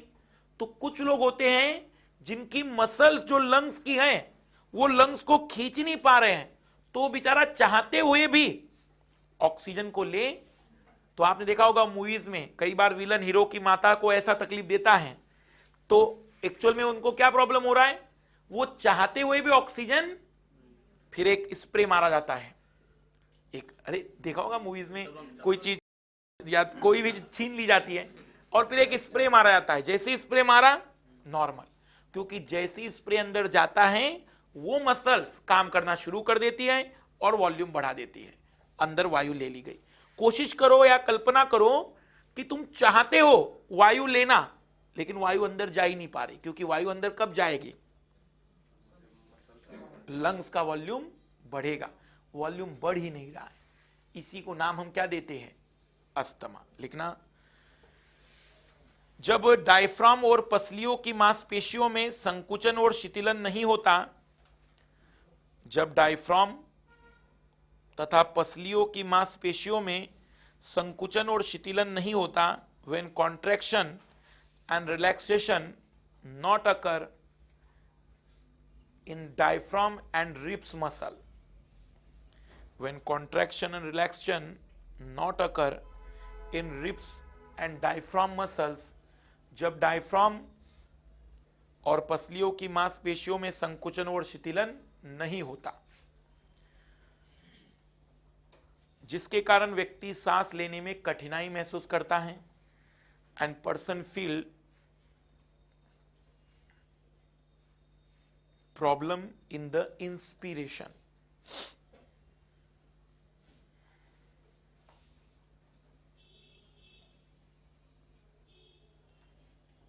प्रॉब्लम और ट्रबल इन इंस्पिरेशन मतलब उसे एक फीलिंग होता है कि वो सांस नहीं ले पा रहा है।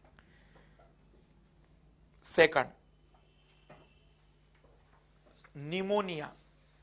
निमोनिया, निमोनिया पर स्पेलिंग कहां से शुरू होगी, पी से। निमोनिया, पी साइलेंट है जो कभी नहीं बोलेगा, मतलब pneumonia. It is causes due to infection of bacteria, यह बैक्टीरिया के संक्रमण के कारण होता है, यह बैक्टीरिया के संक्रमण के कारण होता है। छोटे बच्चों में लंग्स में म्यूकस की मात्रा क्या हो जाती है, बढ़ जाती है। जो म्यूकस है अगर उसकी मात्रा बढ़ जाए तो उसे सांस लेने में फिर कठिनाई महसूस होती है। हम उसी को कहते हैं कि वो एक नॉर्मल निमोनिया कहलाता है। अगर लंबे समय तक रहेगा तो फिर वो डेथ कॉज करता है। तो लिखना अमाउंट ऑफ म्यूकस इंक्रीजेस, इसमें म्यूकस की मात्रा बढ़ जाती है।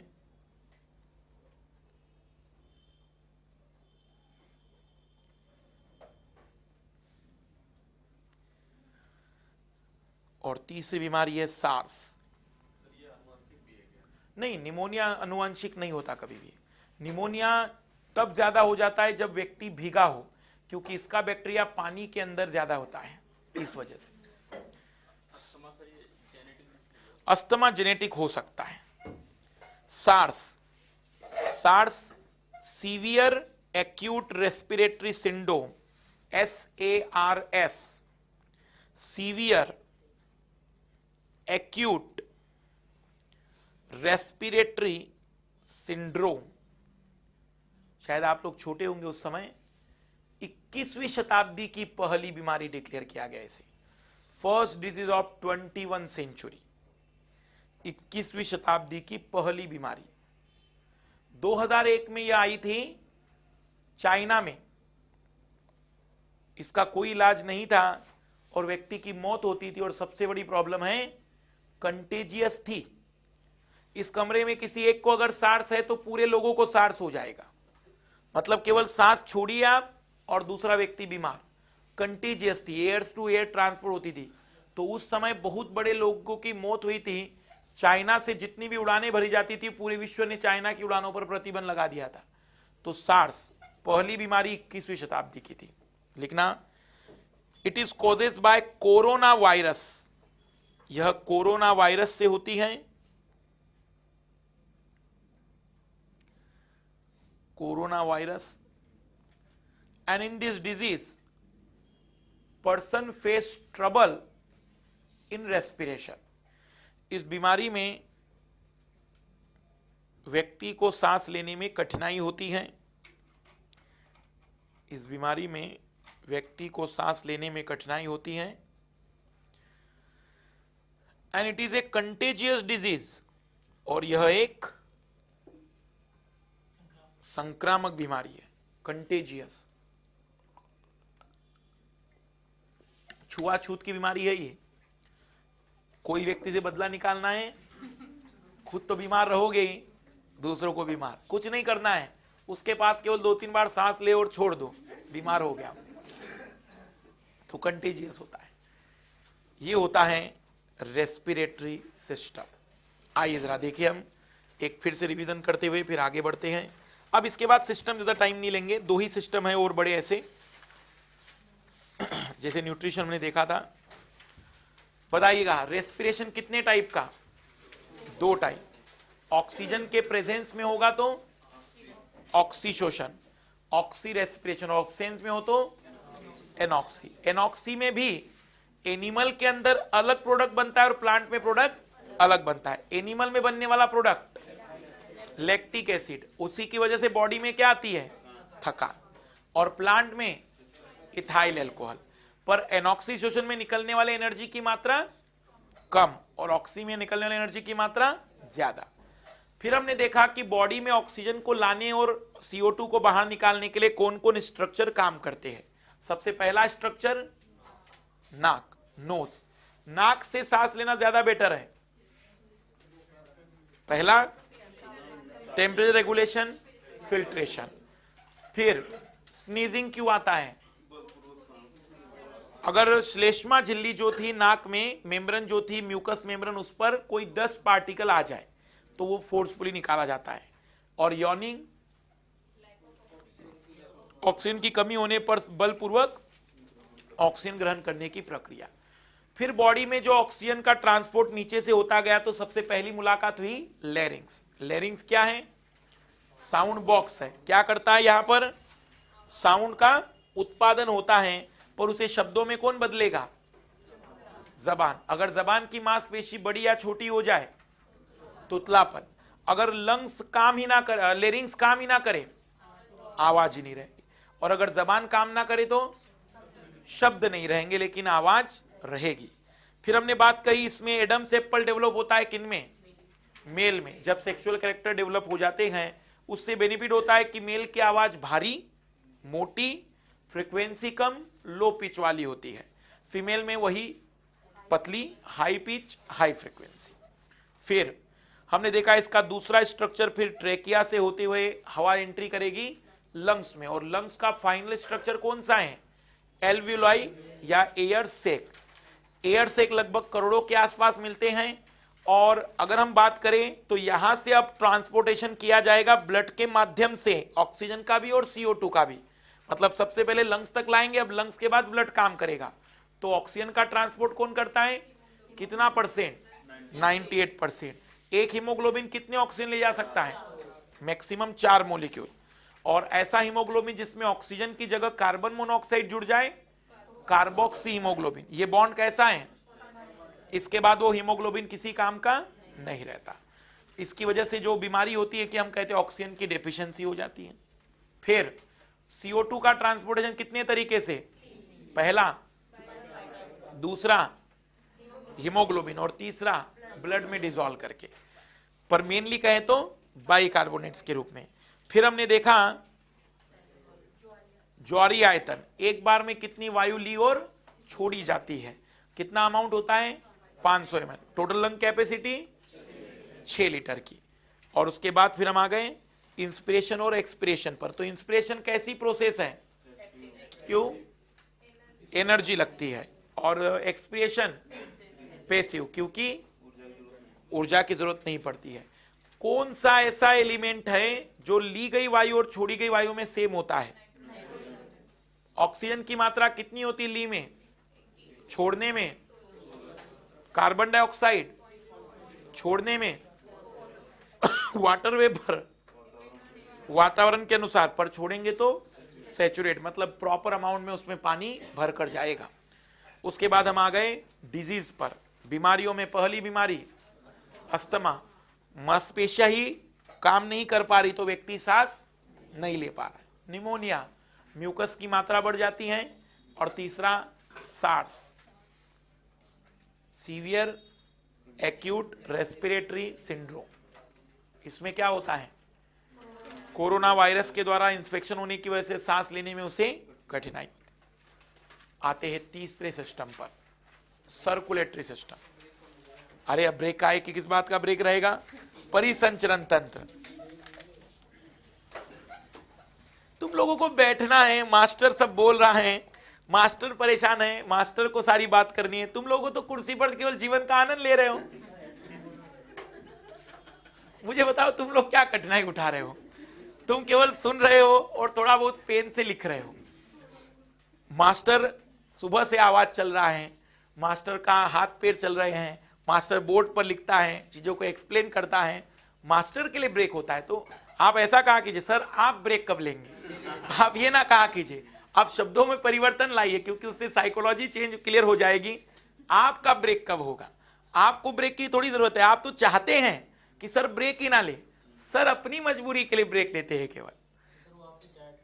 हाँ, आइए लिखिएगा, परिसंचरण तंत्र।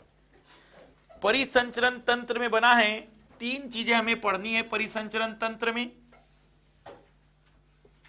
हमें पढ़ना है हार्ट, हृदय, परिसंचरण को सर्कुलेटरी सिस्टम। फिर हमें पढ़ना है आर्टरी, धमनियां, और फिर हमें पढ़ना है वेन, शिराएं। लेकिन इन चीजों को पढ़ने से पहले हमें पढ़ना है इसका सबसे इंपॉर्टेंट पार्ट, ब्लड। क्या है ये? रक्त, ब्लड। तो इनको पढ़ने से पहले तो हम पढ़ेंगे ब्लड। लेकिन आप लोग मुझे बताएं, दिल्ली में ट्रांसपोर्ट सिस्टम क्या मदद करता है? दिल्ली में मेट्रो, बस क्या मदद करती है? लोगों को लाने। और तो हीमोग्लोबिन ने कहा कि हम ऑक्सीजन लेकर जाएंगे, तो क्या हीमोग्लोबिन के पैर है जो चलकर जाएगा? वो ब्लड में जाएगा तो ट्रांसपोर्टेशन ही मदद करेगा उसे। दूसरा, सामान का ट्रांसपोर्टेशन करना है, वो भी ट्रांसपोर्ट सिस्टम ही करेगा। तो मान लीजिए मेरी बॉडी ने डाइजेशन किया और डाइजेशन करने के बाद मुझे ग्लूकोज की जरूरत ब्रेन में है, वो कौन कराएगा? ब्लड। कोई खराब सब्सटेंस बन गया, वहां से निकालना जरूरी है और बाहर जाना चाहिए, इसलिए वो भी ट्रांसपोर्ट कौन करेगा? जितने हार्मोन्स हैं वो हार्मोन का ट्रांसपोर्टेशन भी कौन करेगा? सर्कुलेटरी सिस्टम बॉडी के सभी सब्सटेंस को ट्रांसपोर्ट करने के लिए जरूरी है।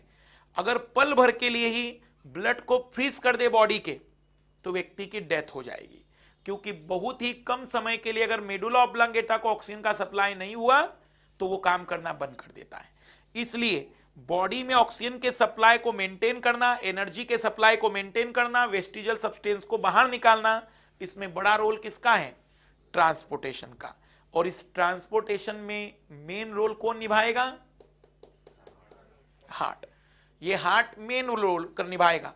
और आर्टरी और शिराएं सड़कें हैं जिन रास्तों से होकर सारी घटनाएं होगी। लेकिन उसके पहले देख रहे हैं जो बस इसमें काम करेगी, उस बस का नाम है ब्लड। लिखेंगे blood, it is a liquid tissue, यह एक द्रवीय ऊतक है, in which blood cells and plasma exist, जिसमें रक्त कोशिका और प्लाज्मा मिलता है।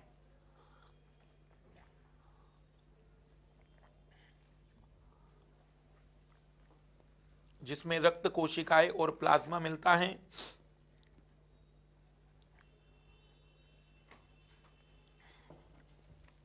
अब हमें रक्त कोशिका और प्लाज्मा को डिटेल में पढ़ना है, लेकिन उसके पहले मैं एक और टॉपिक इसमें खत्म कर दे रहा हूं, ब्लड ग्रुप। ये चीज क्या है? और ब्लड ग्रुप पर एक हाथ सवाल आपने कई बार देखा होगा।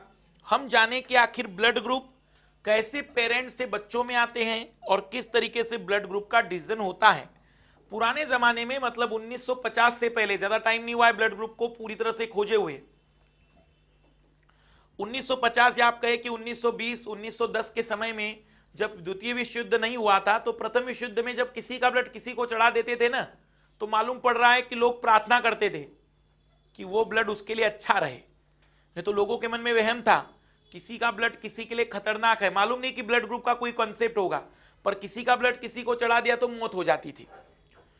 जब मालूम पड़ा कि नहीं, हर ब्लड में एक स्पेशल कैरेक्टर होता है जिसे ब्लड ग्रुप कहेंगे, और एक जैसे ब्लड ग्रुप में ही ट्रांसफर होना चाहिए। अगर दूसरा ब्लड ग्रुप किसी की बॉडी में आ जाए तो शायद फिर उसमें ब्लड का क्लॉटिंग होगा और ब्लड पूरा जमकर डेथ कर देगा व्यक्ति की।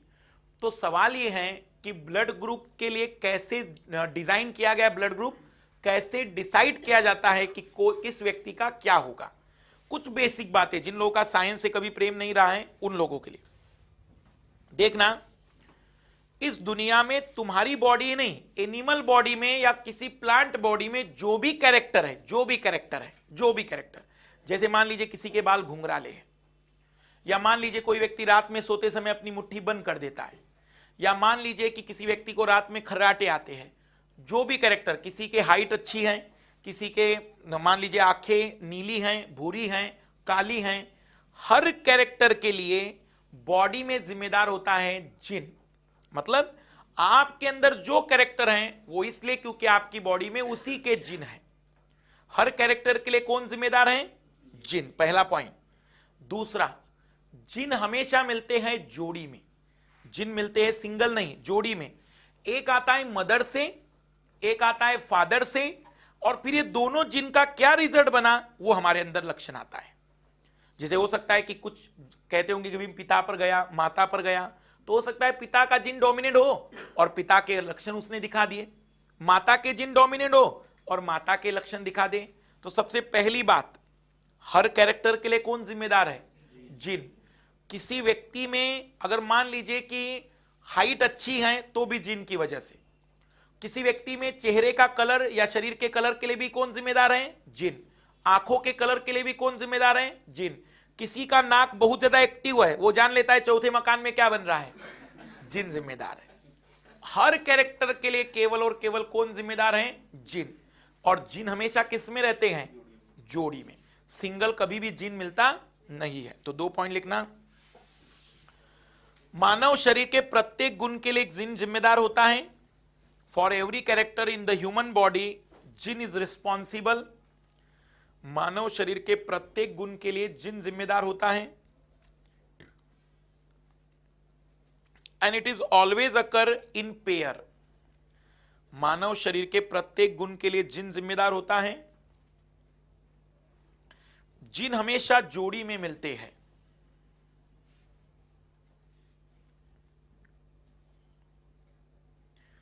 And when gene transfer from one generation to next it's become half. और जब यह एक पीढ़ी से अगली पीढ़ी में जाते हैं,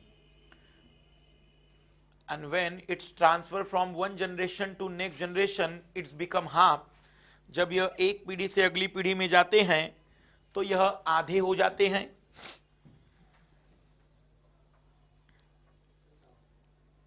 देखो आधे क्यों हो जाते हैं।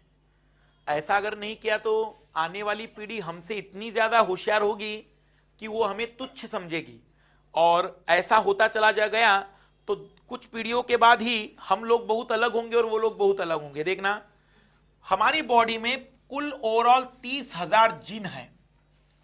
माता के पास भी 30,000 थे, पिता के पास भी 30,000 थे।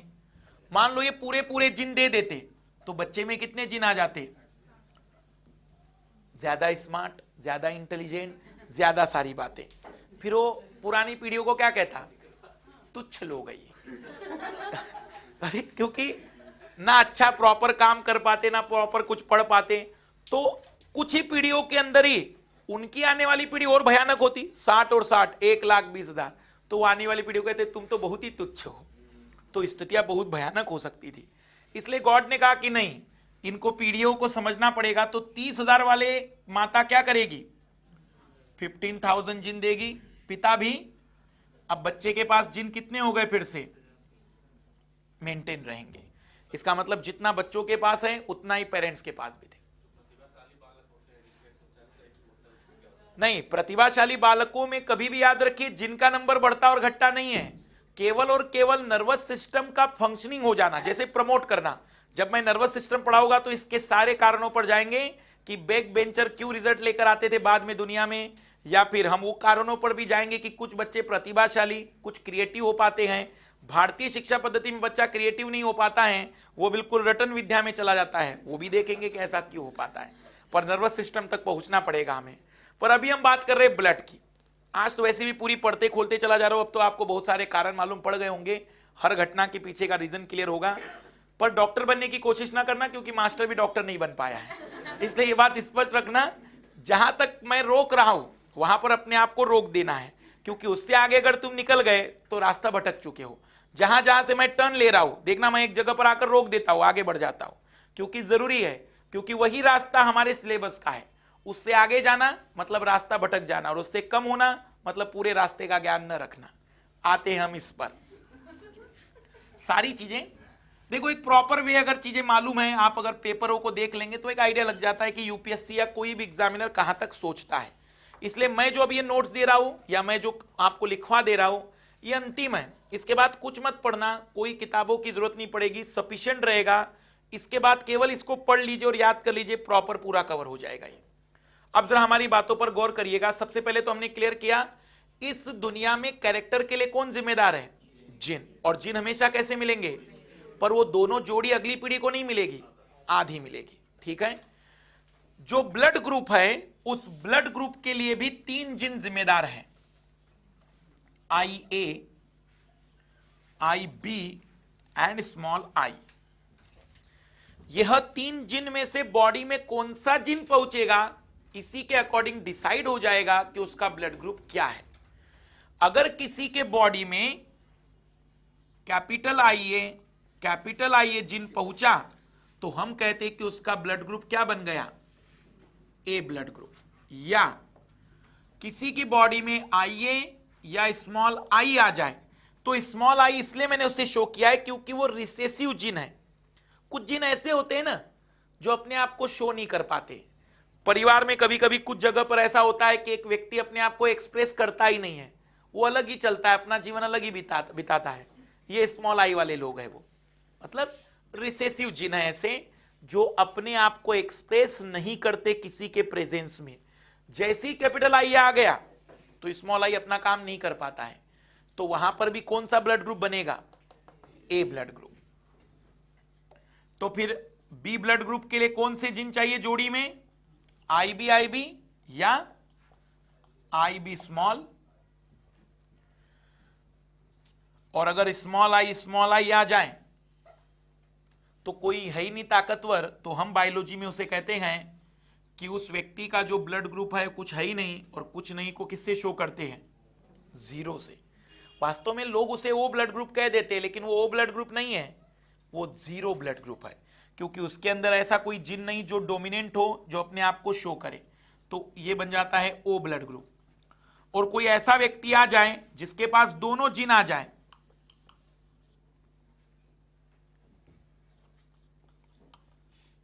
हम कहेंगे कि उसका ब्लड ग्रुप फिर क्या कह दीजिए, क्योंकि ए भी आ गया और बी भी आ गया और दोनों एक दूसरे को डोमिनेंट है, किसी को दबा नहीं सकते, तो उसके अंदर दोनों कैरेक्टर होंगे।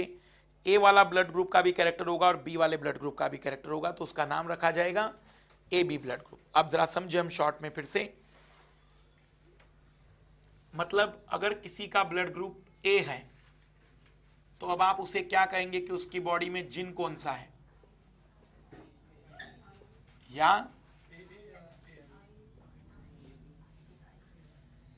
अगर किसी का बी ब्लड ग्रुप है तो आप उसके बारे में क्या कहेंगे?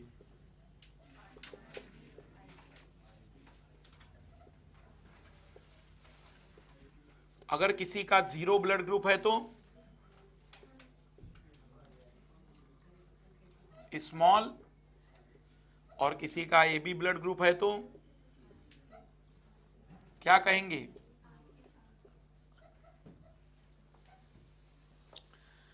सबसे पहले तो हमने ये सीखा कि किसी भी बॉडी में अगर कोई पर्टिकुलर ब्लड ग्रुप आएगा तो उसके अंदर मिलने वाले जिन कौन से होंगे, ये हमें मालूम हो गया है। बॉडी में ब्लड ग्रुप डिसाइड करने के लिए कुल कितने जिन हैं? आई ए, आई बी, स्मॉल आई। पर ये सभी नहीं मिलेंगे, इनमें से कोई एक मिलेगा। अगर ये वाले आ गए तो ये बन जाएगा, ये वाले आ गए तो ये बनेगा, अगर ये आ गए तो ये बनेगा, और अगर ये आ जाए तो ए बी ब्लड ग्रुप बनेगा। क्या पहले तो ये बात क्लियर हो रही है? फिर सवाल है कि ये ब्लड ग्रुप आखिर है क्या? ये ब्लड ग्रुप प्रोटीन है, फैट है, कार्बोहाइड्रेट है, या कोई केमिकल सब्सटेंस? क्या है ये ब्लड ग्रुप? क्योंकि जिन कभी भी अकेले, जिन हमेशा जोड़ी में एक पिता ने दिया होगा, एक माता ने दिया होगा। हो सकता है पिता ने ये दिया हो, माता ने ये दिया हो, तो बच्चे में ब्लड ग्रुप आ गया ए। हो सकता है पिता ने तो ये दिया लेकिन माता से क्या मिला? स्मॉल आई, तब भी बच्चे का ब्लड ग्रुप क्या आ जाएगा? ए। तो ये डिपेंड करेगा कि माता ने क्या दिया है और पिता ने क्या दिया है। बट सबसे पहला सवाल, आखिर ये ब्लड ग्रुप है क्या? तो समझना, अगर मैं ब्लड की बात करूं तो ब्लड जो सेल होती है, ब्लड सेल, उस ब्लड सेल में कुछ उसके मेम्ब्रेन पर स्पेशल प्रोटीन का स्ट्रक्चर होता है, इसे नाम देते हैं एंटीजन। और उसके अंदर बैठा होता है एक स्ट्रक्चर प्रोटीन वाला, उसे नाम देते हैं एंटीबॉडी। आप समझिएगा कंसेप्ट। ब्लड ग्रुप का नाम वही होगा जिस नाम का एंटीजन होगा। जो भी नाम का एंटीजन है, जो भी ब्लड ग्रुप का नाम है, वास्तव में उसका नाम हमने क्या रख दिया? ब्लड ग्रुप का नाम। ए एंटीजन टेस्ट किया हमने तो हम कहेंगे उसका ब्लड ग्रुप क्या है। बी एंटीजन मिल गया तो, दोनों एंटीजन मिल गए तो, कुछ भी नहीं मिला तो जीरो ब्लड ग्रुप। अब समझेंगे, एंटीजन और एंटीबॉडी में घनिष्ठ प्रेम है, भयानक प्रेम है। आज भी ये हीर रांझा जैसे ही मिलते हैं। मतलब एंटीजन और एंटीबॉडी उसी जाति के मिल गए ना, तो घनिष्ठ प्रेम है, मुलाकात करेंगे, गले मिलेंगे, और गले मिलेंगे तो छोड़ेंगे नहीं, छोड़ेंगे नहीं तो व्यक्ति की जान ले लेंगे, मतलब ब्लड का क्लॉटिंग करा देंगे। इसलिए जिस नाम का एंटीजन बॉडी में मिलेगा उस नाम की एंटीबॉडी नहीं मिलने देंगे, क्योंकि गलती से भी उस नाम की एंटीबॉडी आ गई, उनका प्रेम जागृत होगा और व्यक्ति की मौत करा देंगे। एंटीजन और एंटीबॉडी एक जाति के कभी भी नहीं होते किसी भी बॉडी में। अब जरा हम समझे इसके आधार पर। अब अगर किसी का blood group A blood group तुमने सुना कि भाई उसने कहा मेरा ब्लड ग्रुप ए है, तो जैसे उसने ए कहा, तुम अब बायोलॉजी के विद्यार्थी हो, तुम्हें कोई सब्जेक्ट आए ना आए, बायोलॉजी अब आता है, तो अब तुम अब क्या कहोगे उससे? ठीक है, तुम्हारी बॉडी में ए एंटीजन है और स्मॉल बी से दर्शाते हैं या स्मॉल लेटर से दर्शाते हैं एंटीबॉडी को। हम कहेंगे कि तुम्हारी बॉडी में एंटीबॉडी कौन सा होगा? ए नहीं आ सकता है। और तुमने उसे ऐसा ब्लड चढ़ा दिया जिसके पास ए एंटीबॉडी थी, तो अब इसके बॉडी में ब्लड का क्लॉटिंग होगा। ब्लड का क्लॉटिंग मतलब ब्लड का थक्का जम जाएगा, वो सॉलिड फॉर्म में बदल जाएगा और उसकी मौत हो जाएगी। तब आप लोग अब मुझे बताएं, याद नहीं करना इसे, बी ब्लड ग्रुप में आप क्या क्या बता सकते हैं?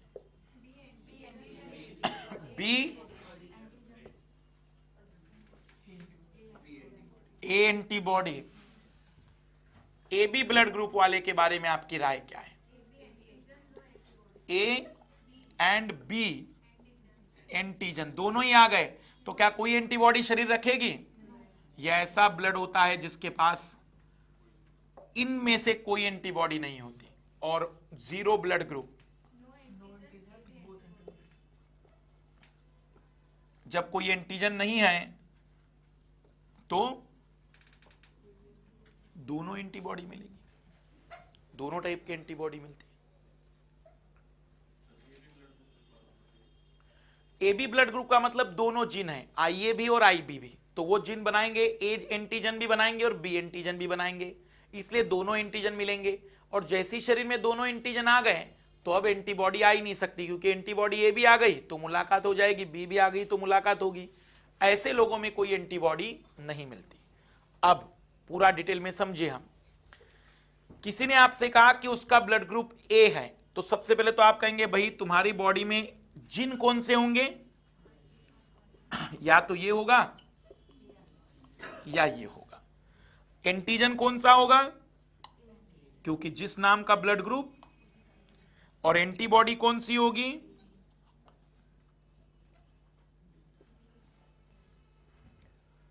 अब आपको एक ब्लड ग्रुप बता दिया जाए तो रटना नहीं है, याद हो गया। जिस नाम का ब्लड ग्रुप उस नाम का एंटीजन, और जिस नाम का एंटीजन उसकी अपोजिट एंटीबॉडी, लेकिन उस जाति की एंटीबॉडी कभी उसके बॉडी में मिलनी नहीं चाहिए। अब जरा समझे हम चीजों को फिर से। ये तो हमें मालूम पड़ गया कि बॉडी में ब्लड ग्रुप के जिम्मेदारी के लिए कितने जीन हैं? 3, आईए, आईबी और स्मॉल आई। इनमें से कोई जोड़ी वाला मिल जाएगा। पर अब हम देखें कि बच्चों के ब्लड ग्रुप कैसे डिसाइड होंगे। मान लीजिए मेरे पास एक कपल है, एक दंपत्ति है, जिसमें पिता का ब्लड ग्रुप ओ है और माता का ब्लड ग्रुप ए बी है। मान लीजिए कि एक दंपत्ति मेरे पास आई है, मैंने निकाला तो पिता का ब्लड ग्रुप था ओ और माता का ब्लड ग्रुप था ए बी। बताओ इनके अंदर, पिता के अंदर जीन क्या होंगे? देखना, मेल को दर्शाया जाता है बायोलॉजी में इससे। अगर आप रोम घूमने जाएंगे तो रोम में, या पढ़े लिखे लोग ज्यादा जाते हैं एयरपोर्ट वाली जगह पर, कई जगह पर देखना वो ऐसे नहीं करते, ये सिंबल बनाते हैं। ये इंटरनेशनल सिंबल है, फिक्स्ड है। जहां भी मेल को दर्शाना हुआ, फीमेल को दर्शाना हुआ, तो समझना आप ओ ब्लड ग्रुप है पिता का। जीन बताओ आप, पिता की बॉडी में कौन से होंगे? स्मॉल। और माता की बॉडी में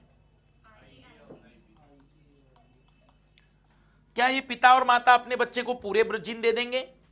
वो कहेंगे इसमें से आधे ही, पिता एक देंगे और माता एक देगी। हो सकता है स्मॉल आई ये अलग अलग हो गए।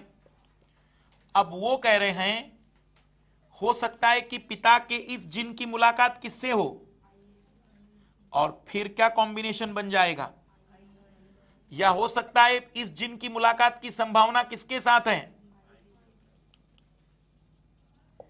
या इस जीन की संभावना, या इस जीन की संभावना। पर कुछ भी हो, अब आपको डिक्लेयर करना हो तो आप क्या कहेंगे? इस बच्चे का ब्लड ग्रुप, इसका ब्लड ग्रुप, इसका ब्लड ग्रुप, इसका ब्लड ग्रुप, आप कहेंगे इन बच्चों का ब्लड ग्रुप या तो ए होगा, इसके अतिरिक्त इनको ऐसा कोई बच्चा नहीं होगा जिनका ब्लड ग्रुप इसके अतिरिक्त हो जाए। यूपीएससी 2011 का सवाल, इसको फिर रिपीट कर देते हैं। मान लीजिए कि पिता का ब्लड ग्रुप है ओ, माता का ब्लड ग्रुप है ए बी। तो पिता के पास जिन क्या थे, स्मॉल आई, वो दोनों अलग अलग होंगे क्योंकि दोनों एक साथ नहीं जाएंगे, उनमें से कोई एक मिलेगा। तो मिलने की पॉसिबिलिटी ये भी है और ये भी है। अगर ये बच्चे में गया तो इसके साथ माता का कौन सा जिन जा सकता है? अगर ये और ये गए तो कॉम्बिनेशन क्या बन जाएगा? इसका और इसका कॉम्बिनेशन। अगर ये और ये वाला चला जाए तो इसका कॉम्बिनेशन देखना, और अगर ये वाला इसके साथ कॉम्बिनेशन करे तो ये वाला बन जाएगा, और ये कॉम्बिनेशन इसके साथ बने तो ये चार कॉम्बिनेशन बन सकते हैं। पर ये कंफर्म है कि इनके बच्चों के ब्लड ग्रुप कभी ओ और ए बी? यूपीएससी 2011 का सवाल। एक दंपत्ति में, ये यूपीएससी का सवाल था, पिता का ब्लड ग्रुप ओ और माता का ब्लड ग्रुप ए बी है। इनके 3 बच्चे हैं, इनमें से एक बच्चा गोद लिया हुआ है और 2 इनके बच्चे हैं, और बच्चों के ब्लड ग्रुप हैं ए बी ओ। यूपीएससी ने पूछा था गोद लिए हुए बच्चे का ब्लड ग्रुप क्या होगा? हम कहेंगे कि इस दंपत्ति का ब्लड ग्रुप अगर ए बी और ओ हैं तो इनके बच्चों के ब्लड ग्रुप कभी ओ और ए बी हो ही नहीं सकते हैं। ये यूपीएससी 2011 का सवाल था ब्लड ग्रुप पर। कर पाएंगे? एक विवाह करा कर देखिए, आप लिखेंगे सवाल।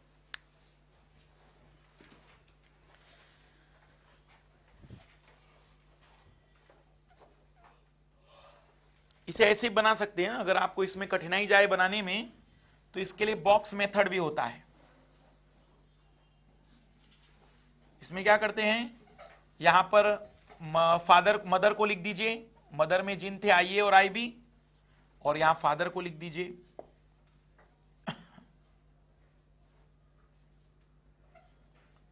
तो यहां पर फादर और यहां मदर। अब मुलाकात इसकी इनके साथ होगी तो क्या बन सकता है? ये पॉसिबिलिटी इनके साथ हो सकती है, ये मुलाकात इनके साथ हो सकती है। जो आपको इजी लगे उससे बनाइएगा।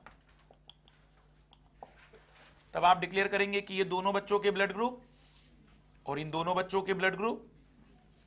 लिखना सवाल। If the blood group of mother is A and father is B, यदि माता का रक्त समूह ए हो और पिता का रक्त समूह बी हो, then blood group of offsprings, तब बच्चों के ब्लड ग्रुप क्या होंगे? यदि माता का रक्त समूह ए और पिता का रक्त समूह बी हो, then blood group of offsprings, तब बच्चों के ब्लड ग्रुप क्या होंगे? एक और चीज देखिएगा। पहले तो आप कौन सा जिन लेंगे इसमें?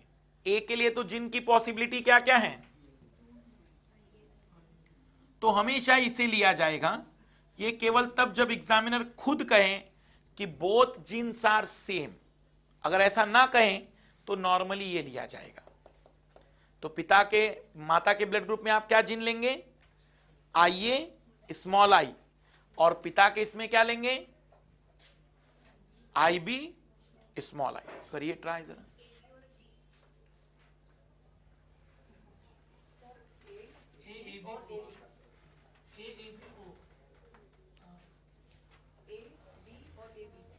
चारों आएंगे इसमें, सब चारों। ट्राई करके देखो, बना कर तो देखो। ऐसा एकमात्र कपल है ये जिनके 4 बच्चे होंगे तो चारों बच्चों के ब्लड ग्रुप आ सकते हैं। ए भी, बी भी, ए बी भी और ओ भी, चारों आएंगे।